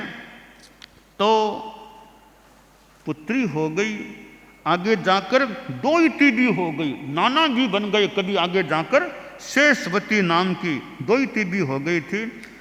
वर्धमान की बहन थी, उनका नाम था सुदर्शना, सुदर्शना नाम था। तो चाचा भी थे सुपार्श्व। शादी का कार्य संपन्न हो गया तो माता पिता की मानो एक जिम्मेवारी संपन्न हो गई। वर्धमान का शादी का कार्य संपन्न, अब तो बेटी भी हो गई, ये काम भी हो गए। इधर वर्धमान के माता पिता धार्मिक थे और श्रमणोपासिका थे। उन्होंने अब चिंतन किया, अब जीवन का समापन अनशन में होना चाहिए। यह जीवन जब समाप्ति को प्राप्त हो तो संसारे में, आत्मानंद में, आत्मलीनता में हो। भी प्राण जाए तो अनशन की अवस्था में, धर्म के भावों में, शुद्ध भावों में, शुभ परिणामों में, शुभ लेस्या में आयुष्य की समाप्ति हो। तो संसारा बहुत बड़ी एक तपस्या है। और अच्छा तो यही लगता है कि अंतिम श्वास संसारी की स्थिति में धर्म के भावों में आए। बाकी तो कई बार वो जो भी स्थितियां अंतिम टाइम बनती है, हॉस्पिटल में भी भर्ती करा देते हैं। परिवार का यह एक जिम्मेवारी भी मान लो, कर्तव्य भी मान लो, और भाव भी मान लो। इलाज वो भी एक कर्तव्य होता है। भी बड़े हैं, माइट हैं, उनको ऐसे कैसे जाने दें, इलाज कराएंगे, ठीक कराएंगे, वो उनका कर्तव्य है, वो एक संसार का कर्तव्य होता है। तो हॉस्पिटल में भर्ती कराते हैं, पैसा लगाते हैं, पैसा लगे भले हमारे माता पिता स्वस्थ हो जाएं। ये प्रयास भी कि माइतों का स्वास्थ्य अच्छा हो जाए, पैसे की चिंता नहीं, लगेंगे तो लगेंगे, माता पिता हमारे माइट हैं वो स्वस्थ हो जाए। बहुत बड़ी एक सांसारिक दृष्टि से पुत्र का जो कर्तव्य होना चाहिए संसार के हिसाब से, वो एकदम ठीक है कि हम तो इलाज कराएंगे, ठीक कराएंगे। अब हॉस्पिटल में भर्ती हैं और कई बार हॉस्पिटल में ही आयुष्य पूरा हो जाए तो उनको इतना धर्म का, संसार का वो मौका मिले नहीं, प्राय नहीं मिलने की संभावना हो सकती है। तो पुत्रों का, परिवार का वो भी फर्ज है भी हम तो इलाज कराएंगे। परंतु जब लगे अब कोई ज़्यादा तंत्र नहीं है, डॉक्टरों ने कह दिया भाई अब तो कोई सार तो है नहीं, भले दवाई लेते रहो, इनकी सेवा करो। है माता पिता की भावना भी है कि हमें तो संसारे में ही जाना है।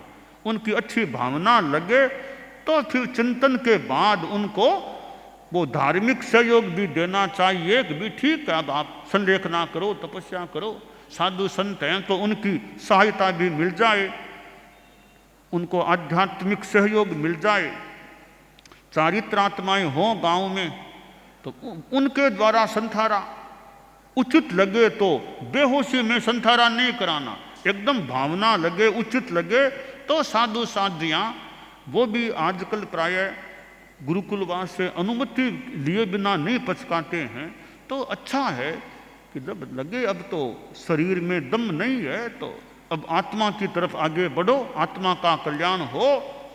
और संलेखना, संथारा, धर्म, ध्यान, स्वाध्याय, आत्मलीनता, इस रूप में प्राण छूटे तो वो अच्छी बात है। प्राण छूटे संथारे में, समाधि में, विशुद्ध भावों में, विशुद्ध लस्या में आयुष्य संपन्न हो, शुक्ल लस्या के भावों में आयुष्य संपन्न हो। तो माता पिता ने अनशन ले लिया और उनका अनशन सिद्ध।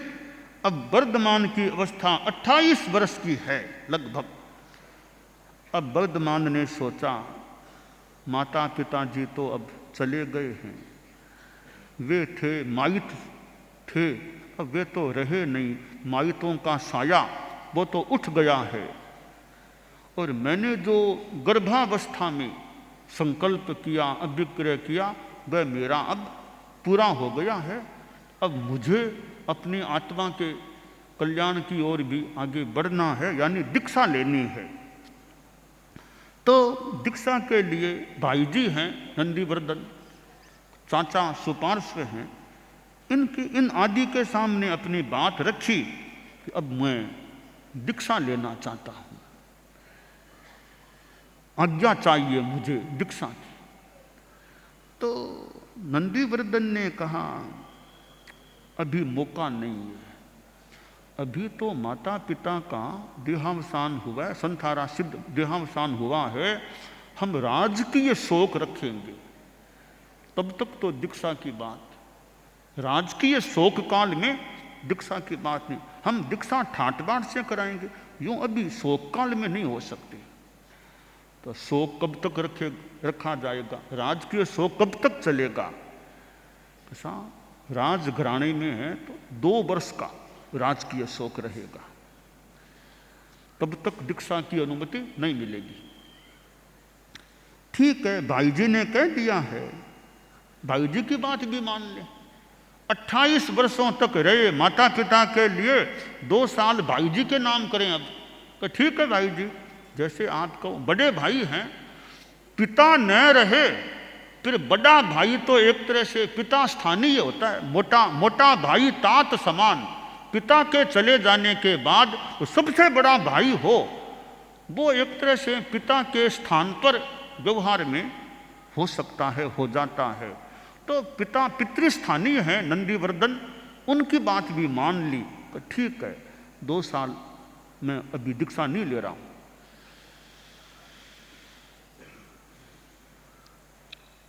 2 वर्ष में घर में तो रहूंगा, अब रहूंगा साधक के रूप में, तपस्या साधना के रूप करता रहूंगा घर में। अब उन्होंने अपना 2 वर्षों का क्रम जो रखा है, रात्रि भोजन नहीं करते, अचित्त जल पीते, भूमि पर सोते, बंधुजनों के साथ भी अति स्नेह नहीं किया, ब्रह्मचर्य की साधना, स्नान नहीं करते। दीक्षा से पहले सचित जल से स्नान कराया गया था। काय प्रक्षालन में भी अचित्त जल का प्रयोग करते और बेले बेले की तपस्या, बेले बेले पालना करते। यूं एक तपस्वी और साधक का जीवन शुरू कर दिया। 2 वर्षों का इनका वो कालमान है। अब वो 2 वर्ष भी संपन्नता की ओर। तो अब दीक्षा की बात, 9 लोकांतिक देव भी सामूहिक रूप में आते हैं वर्धमान से, अब दीक्षा की प्रार्थना भी करते हैं, वर्षीदान का क्रम भी चलता है। और अब परिवार के लोग भी दीक्षा की तैयारियां, दीक्षा महोत्सव की तैयारियां शुरू करते हैं। और अब तो दीक्षा की तिथि मृगसर कृष्णा दशमी की है। तो वर्धमान को स्नान किया है, चंदन आदि का लेप किया है, सुंदर परिधान धारण किया है, अलंकार धारण किए हैं। देव निर्मित विशाल एवं भव्य चंद्र प्रभा शिविका वह तैयार, उसमें वर्धमान विराजमान हुए। अब शिविका को उठाना तो कौन उठाए? देव और मनुष्य दोनों मिलकर उठाते हुए, सब मिलकर काम करो। देवों को भी मौका मिले, मनुष्यों को भी मौका मिले। देव और मनुष्य मिलकर शिविका को उठाते हैं, यात्रा शुरू होती है। पूरे लाम लश्कर के साथ शिविका आगे बढ़ती है। ज्ञात खंड वन में अशोक वृक्ष के नीचे शिविका को रखा गया। अब वर्धमान शिविका से उतरते हैं। अब तो दीक्षा लेनी है। धन्य है वह समय, यानी आत्मा धन्य है जब मुनि दीक्षा प्राप्त होती है। अब वर्धमान को क्या मतलब अलंकारों से? सब्बे आभरणा भारा, अलंकारों को उतार दिया, कपड़े उतारे, और अब मृगशिर कृष्णा दशमी दिन का तीसरा प्रहर पूर्वाभिमुख वर्धमान अपना लोच करते हैं, पंचमौष्टिक लोच कर लेते हैं। आज भी हमारे यहाँ जैन शासन में लोच की परंपरा चल रही है। ठीक है, दूसरों से लोच करा लेते हैं। दीक्षा के समय तो प्रायः लोच वो आपके संसार के नाई आदि वो कर देते होंगे, करते हैं। थोड़े से बाल बचते हैं, उसका लोच हम लोग कर देते हैं। पंचमुष्टिक लोच किया और वर्धमान के केशों को क्षीर समुद्र में प्रवाहित कर दिया गया। आगम में कहा गया, पंचमुठ्ठियम लोयम करेत्ता सिद्धाणम नमोक्कारम करे करेत्ता सब्बम में अकल निजम पाव कम्मम तिकट्टु सामा इयम चरितम परिवज्जई। बेले का तप था। बेले की तपस्या में वर्धमान ने मुनित्व स्वीकार अब कर रहे हैं कि पंचमुष्टिक लोच करके सिद्धों को नमस्कार करते हैं, और नमस्कार करके कि सब मेरे लिए पाप कर्म अकरणीय रहेंगे, यानी पाप कर्मों का परिवर्तन का संकल्प और सामायिक चारित्र को ग्रहण कर लेते हैं। अब वे साधु बन गए हैं वर्धमान। तओणम समणे भगवम महावीरे पब्ब इते एयारूवम अभिग्रहम अभिगिन्नई बारसवासायम वो सठ काए सत्त देहे जे केय उवसग्गा उपज्जन्ति। आगम की वाणी है। तन जहा दिब्बावा मानुषावा तेरिथियावा ते सब्बे उवसग्गे समुपन्ने समाने अनाइले अबहिते अद्दीन मानसे तिविह मण वयन काय गुत्ते सम्मम सहिस्सामि खमिस्सामि अहिया सहिस्सामि। कि अब जो भी मेरे इस साधना काल में, यानी जो भी कष्ट आएंगे, 12 वर्षों तक तो मानव शरीर को बोसरा करके आमतौर से रखा जाएगा, और कोई शरीर से मोह नहीं रखना। कोई कष्ट आ जाए, चाहे देवता संबंधी, मनुष्य संबंधी, चाहे त्रियंच संबंधी, कोई उपसर्ग आए, सबको सहन करूंगा, खमूंगा। अब साधना में लगना है। अब यूं संकल्पित हो गए हैं। धन्य है प्रभु वर्धमान को ऐसा संकल्प किया है। अब दीक्षा तो हो गई है, संकल्प ले लिया है। अब यहाँ क्या रहना, आगे बढ़ो। अब तो आगे विहार करो, आगे चलो। दीक्षा के बाद आगे विहार। तो अब वर्धमान, मुनि वर्धमान आगे बढ़ते हैं, और मुहूर्त भर दिन शेष रहते करमार ग्राम कामन छपरा वहाँ पहुँच जाते हैं। गांव बाहर प्रतिमा की साधना में स्थित हो जाते हैं। अब यह पहला दिन है, मुनित्व की साधना का दिन है। घर परिवार छोड़ दिया, कपड़े ऐसे उतार दिए, अलंकार छोड़ दिए, केस भी उतार दिए हैं। अब साधना में संलग्न हैं। अब संकल्प किया है तो कष्ट भी जिंदगी में। अब हम लोग सोच लें, आप लोग सोच लें, रे कष्ट आ गया, रे कष्ट आ गया, रे कष्ट हमारे में क्या आ गया। हमारे परम आराध्य महावीर के सामने भी कष्ट आ गए थे। हम तो हैं ही क्या, उनके सामने हम कितने क्या हैं। उनके पास, उनके सामने भी कष्ट आ गए थे। और वह पहला दिन है साधना का। एक कोई ग्वाला उधर करमार ग्राम में रहता था। वो बैलों को रखने वाला, जो भी बैल खेत में चरते हैं, कि मेरे बैल चरते हैं, तब तक मैं अपनी गायों को दूह लूँ, गायों को दूहने का काम कर लूँ। वो बाड़े में गया और वहाँ गायों को दूहने की तैयारी करने लगा। बैल चरते हुए जंगल में चले गए। तो देखा रे बैल तो नहीं दिख रहे हैं। तो ग्वाला सोचा रही है, बाबा खड़ा है ना, इससे पूछूं बैल कहाँ गए। बाबा यहीं तो खड़ा है। कि बाबा बैल कहाँ गए? बाबा, बाबा तो बोलता नहीं है, वो तो साधना में अरे बाबा सुनते हो या नहीं, बैल कहाँ गए? बाबा तो नहीं बोलता है। सोचा इसको पता नहीं होगा, वो तो मौन है, बाबा तो बोलते नहीं है, ये नहीं जानता होगा। वे खुद खोजने लगा बैलों को। इधर बैल तृप्त होकर के वापिस महावीर के पास, वर्धमान के पास स्थित हो गए।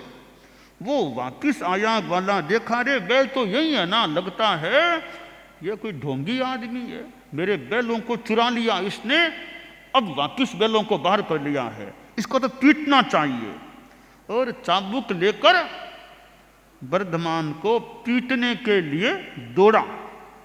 उसी समय इतने में इंद्र ने स्वर्ग में सोचा, रे तीर्थंकर होने वाले वर्धमान, आज तो पहला दिन है, देखूं ठीक है ना, हालचाल सब ठीक है ना, ज्ञान दर्शन जो भी देखा, अरे ये ग्वाला तो पीटने जा रहा है ना। तत्काल इंद्र नीचे पहुंचते हैं, उस ग्वाले को दूर करते हैं कि क्या करते हो?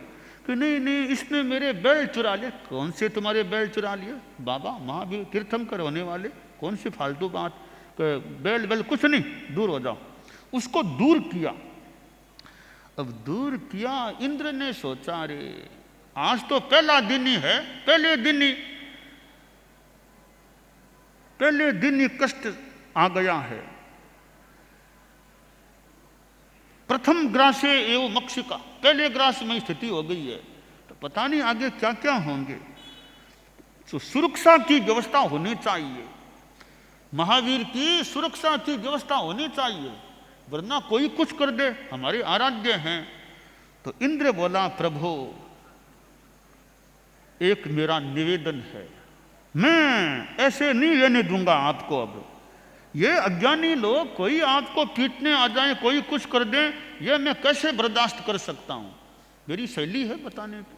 तो मैं सेवा सुरक्षा की व्यवस्था करना, और मैं सेवा में रह जाऊं, किसी की हिम्मत नहीं होगी कोई आपकी और कोई देख भी ले, इस प्रकार की कोई उत्पीड़न करने की दृष्टि से। तो मेरा निवेदन, मेरी अर्ज है। इंद्र की क्या अर्ज है? मानो प्रभु अर्ज मेरी, सेवा में मैं रह जाऊं। मानो प्रभु अर्ज मेरी, सेवा में मैं रह। मानव हैं ये अज्ञानी, रूखी है इनकी वाणी। मानव हैं ये अज्ञानी, रूखी है इनकी वाणी। देंगे ये कष्ट इतने, जितने मैं सोच न पाऊं। देंगे ये कष्ट इतने, जितने मैं सोच न पाऊं। मानो प्रभु अर्ज मेरी, सेवा में मैं रह जाऊं। तो प्रभु आप मुझे स्वीकृति प्रदान करें और मैं आपकी सेवा में, या मैं कोई व्यवस्था कर दूं सुरक्षा सेवा की। और भगवान ये लोग बड़े अज्ञानी हैं, जानते नहीं हैं आप तीर्थंकर बनने वाले हैं। आपको कोई ढोंगी मान लेता है, चोर मान लेता है, आप पर प्रहार का आज तो मैं आ गया, पता नहीं कोई ऐसे प्रहार कर दे क्या हो जाए। तो प्रभु आपकी काया बड़ी कोमल है, बड़ी कोमल आपकी काया है, इधर कष्टों की छाया है। कोमल है प्रभु की काया,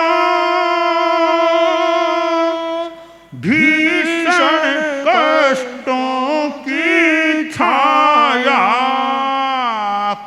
कोमल है प्रभु की काया, भीषण कष्टों की छाया।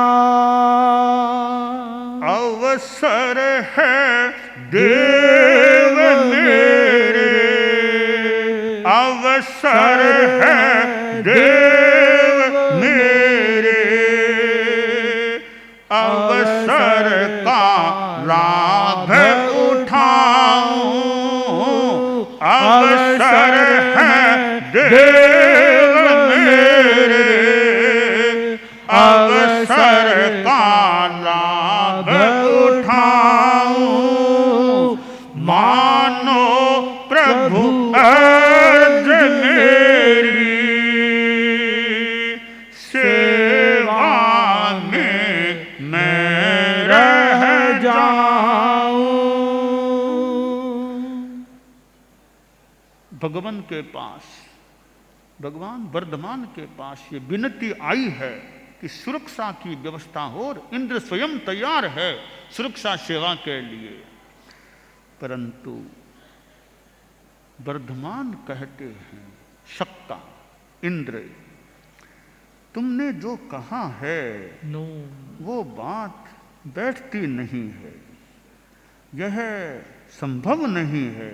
यह कैसे हो सकता है कि कोई तीर्थंकर बनने वाला इस प्रकार सेवा ले? नो खलु शक्का एवं भूअं वा भव्वं वा भविष्य वा जमरम अरिहंता देविंदान वा असुरिंदान वा निशाये केवल नानम उपादेंसु वा उपादंति वा उपादिशंति वा नन्नथ सएणम उत्थान कम बल वीर्य पुरुषकार परक्कमेणम। देवराज इंद्र, ऐसा हुआ नहीं, होता नहीं, होगा नहीं कि कोई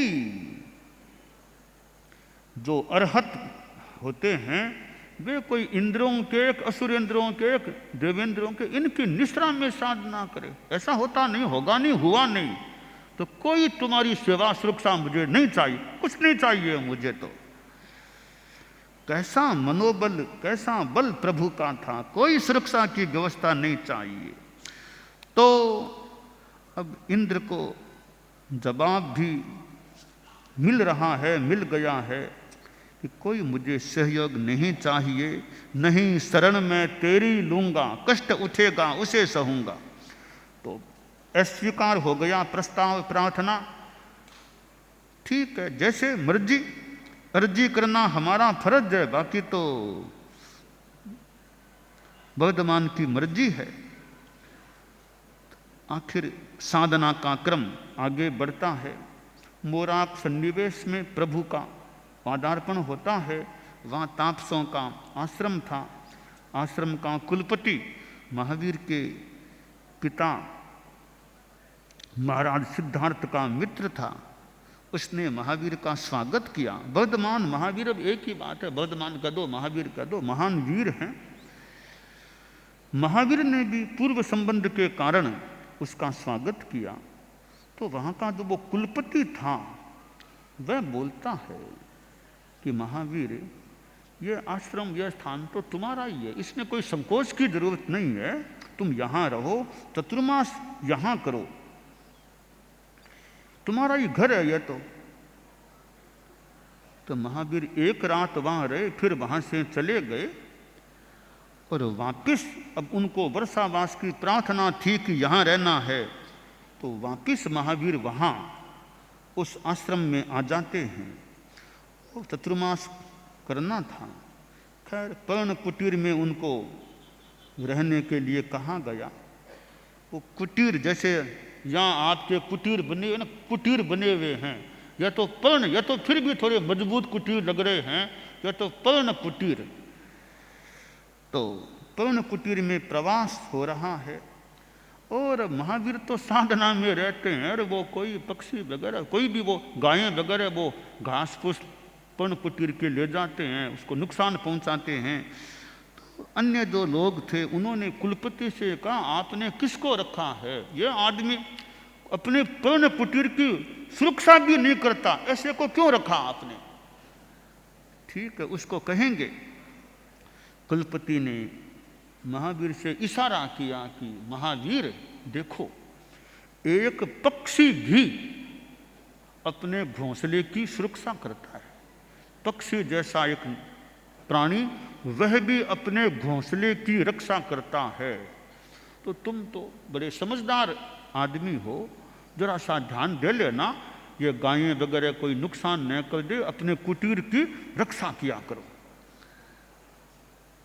तो महावीर ने कहा ठीक है, आपके पास कोई शिकायत आई होगी, अब आगे मेरे बारे में कोई शिकायत आपके पास नहीं आएगी, आप निश्चिंत रहें, कोई शिकायत नहीं आएगी। महावीर ने सोचा मेरे काम का स्थान नहीं है, मैं किसकी सुरक्षा करूं? मैं इस घोंसले की भी सुरक्षा का विशेष ध्यान नहीं देता, इसकी क्या सुरक्षा कर पाऊंगा? छोड़ो, चलो और कहीं यहाँ से।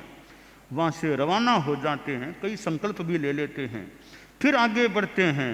चंडकौशिक सर्प से भी भेंट हो जाती है।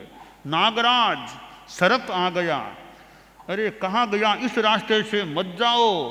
पर बाबा हमेशा बात नहीं मानता, उसी रास्ते से जाना है।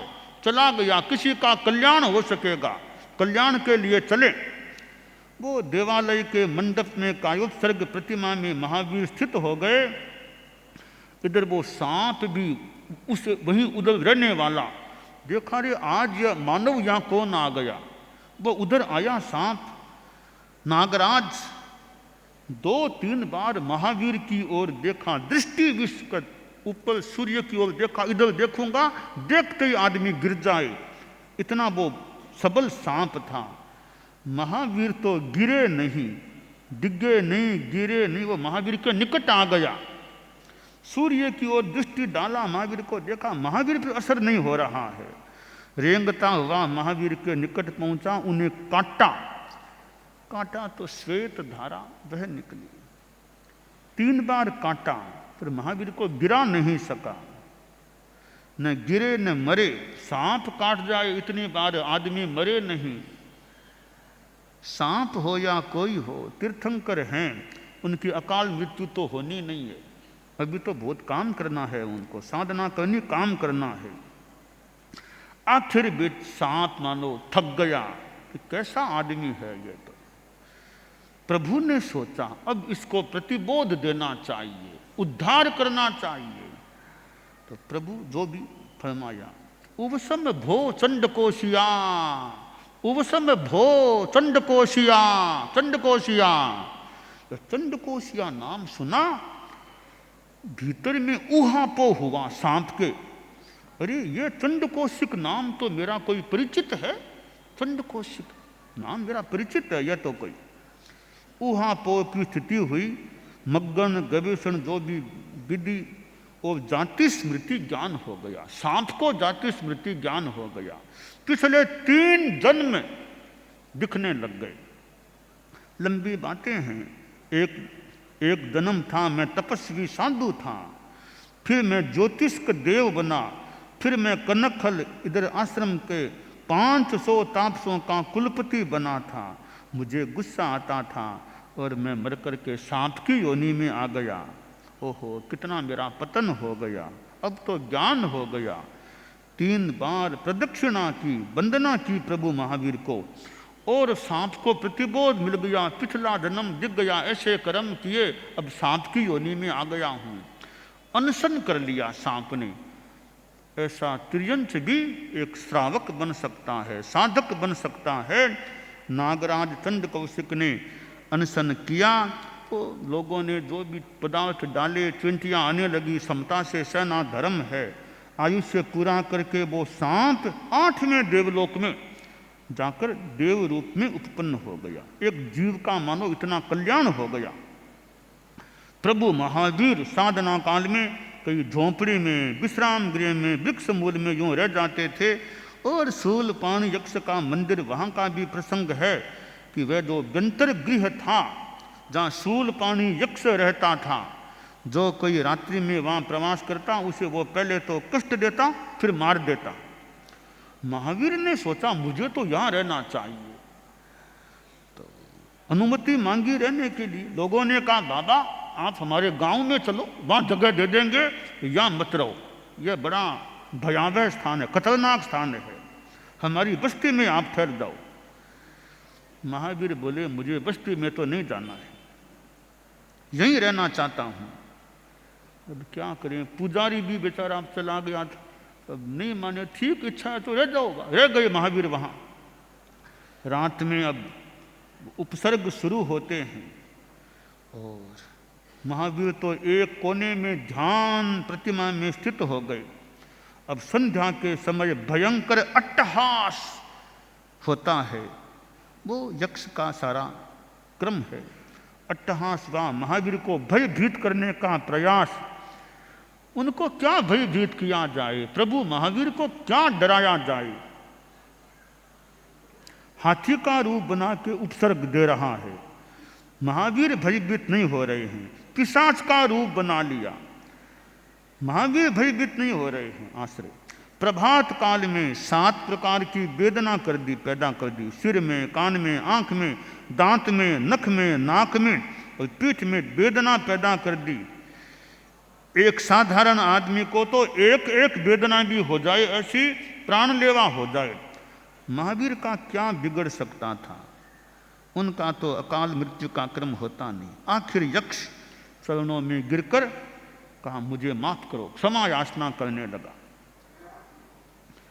इतनी रात में, ये कष्टों की रात, फिर भी कहते हैं प्रभात काल में महावीर को मुहूर्त मात्र नींद भी आ गई, थोड़ी सी नींद आ गई। डरावनी रात, हमारी भाषा में डरावनी कह दें, थोड़ी नींद भी आ गई। कई 10 सपने भी आ गए, सपनों के अपने अर्थ भी हैं और सपनों के अपने अपने अर्थ हैं कि यह सपना देखा। एक सपने का अर्थ बताने वाला उत्पल था, उसको पता नहीं था। चौथा सपना था कि 2 मालाएं देखी, वो उत्पल जो अर्थ बता रहा था सपनों का, वो बोला इसका अर्थ मैं नहीं जानता। महावीर बोले मैं बताऊं, इसका अर्थ है 2 मालाएं मैंने देखी, मैं 2 प्रकार के धर्म का निरूपण करूंगा, अगाध धर्म, अणगाढ़ धर्म। क्यों सपनों के अर्थ भी हैं। महावीर प्रभु ने साधना में काल में तपस्याएं की, रोज तो खाना खाया ही नहीं, यानी वैश्य तब तो मामूली, रोज खाना खाया ही नहीं है और उपवास कभी किया नहीं, कम से कम बेला। रोज खाना नहीं खाया और उपवास नहीं किया, कम से कम बेला किया। कितने तपस्या के बेले साधना काल में, जो 229 जो भी तेले 12, प्रत्येक तेले के अंत में 1 रात्रि की भिक्षु प्रतिमा की आराधना, पखवाड़े 15 दिन की तपस्या 72 बार, 1 मासी, मास कमन का 2 बोले 12 बार, 1.5 मासी 2 बार, 2 मासी 6 बार, 2.5 मासी 2 बार, 3 मासी 2 बार, 4 मासी 9 बार, 6 मासी 1 बार और 5 मास 25 दिन अभिग्रह तपस्या जो चंदन वाला वो संदर्भ में जो हो गई थी। 5 माह 25 दिन की तपस्या। भद्र प्रतिमा 2 दिन की 1 बार, महाभद्र प्रतिमा 4 दिन की 1 बार, सर्वतो भद्र प्रतिमा 10 दिन की 1 बार। यूं साधिक 12 वर्षों के साधना काल में केवल 349 दिन तो आहार के लगभग से, बाकी इतनी लंबी इनकी तपस्या रही है। और ये अभिग्रह किया, चंदना का भी मानो उद्धार हो गया, कल्याण हो गया। और फिर वो चंदन वाला एक शादियों में, हालांकि कोई चंदन वाला का और का कोई प्रश्नोत्तर करना और करना कोई ऐसा उल्लेख नहीं मिलता है, पर साध्वी समुदाय में मुखिया बन जाना भी अपने आप में एक बड़ी बात होती है। हजारों साध्वियाँ थी, तो हमारे तो साध्वी जी चंदनवाला जी हैं, अभी साध्वी जी हैं, इनका नाम भी गुरुदेव ने इस आधार से रखा होगा, चंदनवाला के नाम के आधार से इनका नाम रखा होगा गुरुदेव तुलसी ने। ये तो साध्वी चंदनवाला जी हैं। वैसे हमारे साध्वी प्रमुखा जी हैं, हमारे तो साध्वी प्रमुखा जी तो असली चंदनवाला जी की जगह मान सकते हैं। ये साध्वी जी हैं, नाम से चंदनवाला जी हैं। वैसे नाम होना भी अच्छा है, चंदनवाला का नाम है और चंदन बालाजी ने भी गुरुकुलवास में पहले लाभ लिया है। मुझे याद है गुरुदेव तुलसी के समय गोचरी करनार और या अच्छा एक लाभ लिया था। अब थोड़ी शरीर की स्थिति है, बाकी पहले लाभ लिया था। इस बार पुनः चतुर्मास का मौका भी गुरुकुलवास में मिला है। तो वे चंदन बालाजी थे, ये हमारे गुरुदेव तुलसी के युग के दीक्षित चंदन बालाजी साध्वी जी हैं। अच्छा खूब काम होता रहे। वैसे हमारे तो साध्वी प्रमुखा जी हैं, वे उस परंपरा में इनको उस रूप में चंदन बालाजी मान सकते हैं। तो हमारे संघ में तो साध्वी प्रमुखा साध्वी समुदाय में प्रमुख होती है। अब भगवान महावीर का साधना का 13वां वर्ष आ गया है और इतने वर्षों विभिन्न उनके क्रम हैं, प्रसंग हैं साधना काल के, बहुत अनेक और भी प्रसंग हैं। आखिर 13वां वर्ष अब प्रभु को केवल ज्ञानी बनना है। जंभीय ग्राम के बाहर रिजु बालुका नदी के किनारे श्यामाक गृहपति के खेत में साल वृक्ष के नीचे बेले के तप में गोदोही का आसन, दिन का अंतिम प्रहर, ग्रीष्म काल, वैशाख शुक्ला दशमी, सुब्रत दिवस, विजय मुहूर्त, उत्तरा फाल्गुनी नक्षत्र। और उस अवस्था में अब प्रभु महावीर साधना करते करते गहराई में गए हैं, ध्यान कोष्ठ की गहराई में।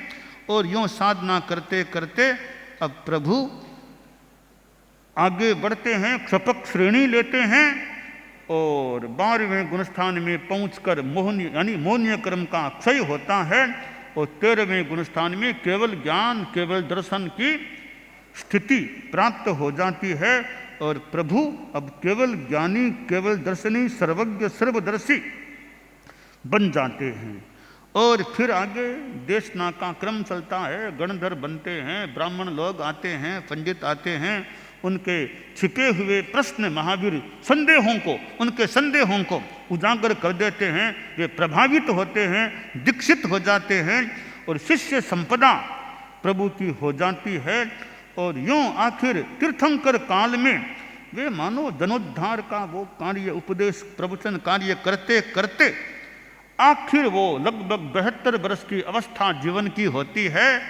और वो कार्तिकी कृष्णा अमावस्या और वो दीपावली कह दें, कार्तिक कृष्णा अमावस्या कह दें, 2550वां वर्ष की जो बात है भगवान महावीर के निर्वाण की जो आगे समय आ रहा है। और तो हम भी प्रभु महावीर की जितनी आराधना करके अपनी आराधना कर सकें तो वो पावापुरी का स्थान, वो कार्तिकी कृष्णा अमावस्या, गौतम को थोड़ा पहले ही अलग जाना हो गया, गौतम का भेजना हो गया देव शर्मा ब्राह्मण के संदर्भ में। और प्रभु तो उस कार्तिक कृष्णा अमावस्या की रात्रि में निर्वाण को प्राप्त हो जाते हैं। और गौतम को पता चला वे कैसे भाव विब्बल हो जाते हैं, एक मनो मोह में आ जाते हैं। अब साधु के भी कभी मोह का भाव आ सकता है, छद्मस्तता है, और पिछले जन्मों का नाता संबंध जुड़ा हुआ है महावीर से, तो जल्दी वापिस संभल गए। और फिर तो गौतम स्वामी भी केवल ज्ञानी बन गए। और हम प्रभु महावीर के शासन काल में साधना कर रहे हैं। हमें फिर उनकी परंपरा में चलते चलते आचार्य भिक्षु से संबद्ध यह धर्म संघ मिला है, आचार्यों का साया हमारे संघ को मिला है और परंपरा चल रही है। गुरुदेव तुलसी आचार्य महाप्रज्ञ जी को तो हमने उनके चरणों में तो नमन भी किया था और ऐसे हम गुरुओं के शिष्य रहे हैं और अभी भी हमारा धर्म संघ चल रहा है, आगे बढ़ता रहे, अच्छी साधना चलती रहे, हमारा धर्म संघ खूब विकास करता रहे, खूब चित्त समाधि में हम लोग सभी रहते हुए खूब आत्म कल्याण की दिशा में आगे बढ़ते रहें, यह काम्य है। तो यह भगवान महावीर की अध्यात्म यात्रा का प्रसंग है। मैंने पर्यूषण काल में आज भगवती संवत्सरी के महापर्व के दिन और महावीर का भव तो आज ही यूँ बताने का प्रयास किया है, तो सारे 27 भवों का वर्णन संक्षेप में हुआ है। ऐसे तो भगवान महावीर का और विस्तार करते जाओ बहुत लंबा हो सकता है। हमें तो 8 दिनों में ही सारा काम समेटने का जो इरादा या लक्ष्य रहता है, उस हिसाब से मैंने ये प्रयास किया है। और भगवती संवत्सरी का दिन, भगवान महावीर का यह प्रसंग, तो मुझे मौका बरसों से मिल रहा है भगवान महावीर पर पर्युषण काल में बोलने का। और ऐसी परम प्रभु वीतराग आत्मा महावीर के बारे में कुछ भक्ति भाव से यथार्थ के साथ बोलने से भी मेरे जैसे कि जिह्वा भी मानो स्थूल भाषा में धन्य हो जाती है। धन्य हो गई जिह्वा मेरी, धन्य हो गई दांत मेरे, धन्य हो गए मेरे उच्चारण के सारे जो केंद्र हैं, मानो स्थूल भाषा में मान ले निर्जरा की बात कर धन्य हो जाते हैं। ऐसे परम प्रभु महावीर की हम भक्ति करते रहें। और जो जैन आगमों में जो बातें हैं उनके आधार से हम अपनी आत्मा को भी भावित करने का, क्योंकि हमारे सामने आगम एक सक्षम आधार है। वो तो ये छद्मस्थों का हमारा समुदाय है, और आगम जैसा एक हमारी श्रद्धा का केंद्र भी वो हो सकता है, हमें ज्ञान भी मिलता है। तो भगवान महावीर तो साक्षात हैं नहीं, आगम वांग्मय है। और हमारे भिक्षु स्वामी आदि के ग्रंथों में भी बहुत अनेक बातें हैं। खुद का भी कुछ चिंतन मनन स्फुरना हो सकती है। हम अच्छी साधना करते रहें और तेरा पंथ शासन श्वेतांबर जैन परंपरा में हम जी रहे हैं, साधना कर रहे हैं। मैं बाद में तेरा पंथ हमारे धर्म संघ के 10 आचार्यों के बारे में भी थोड़ा कुछ बोलना चाहूँगा। अभी मेरा एक चरण संपन्न होने वाला है, मेरा दूसरा चरण अभी और बाद में संभव है।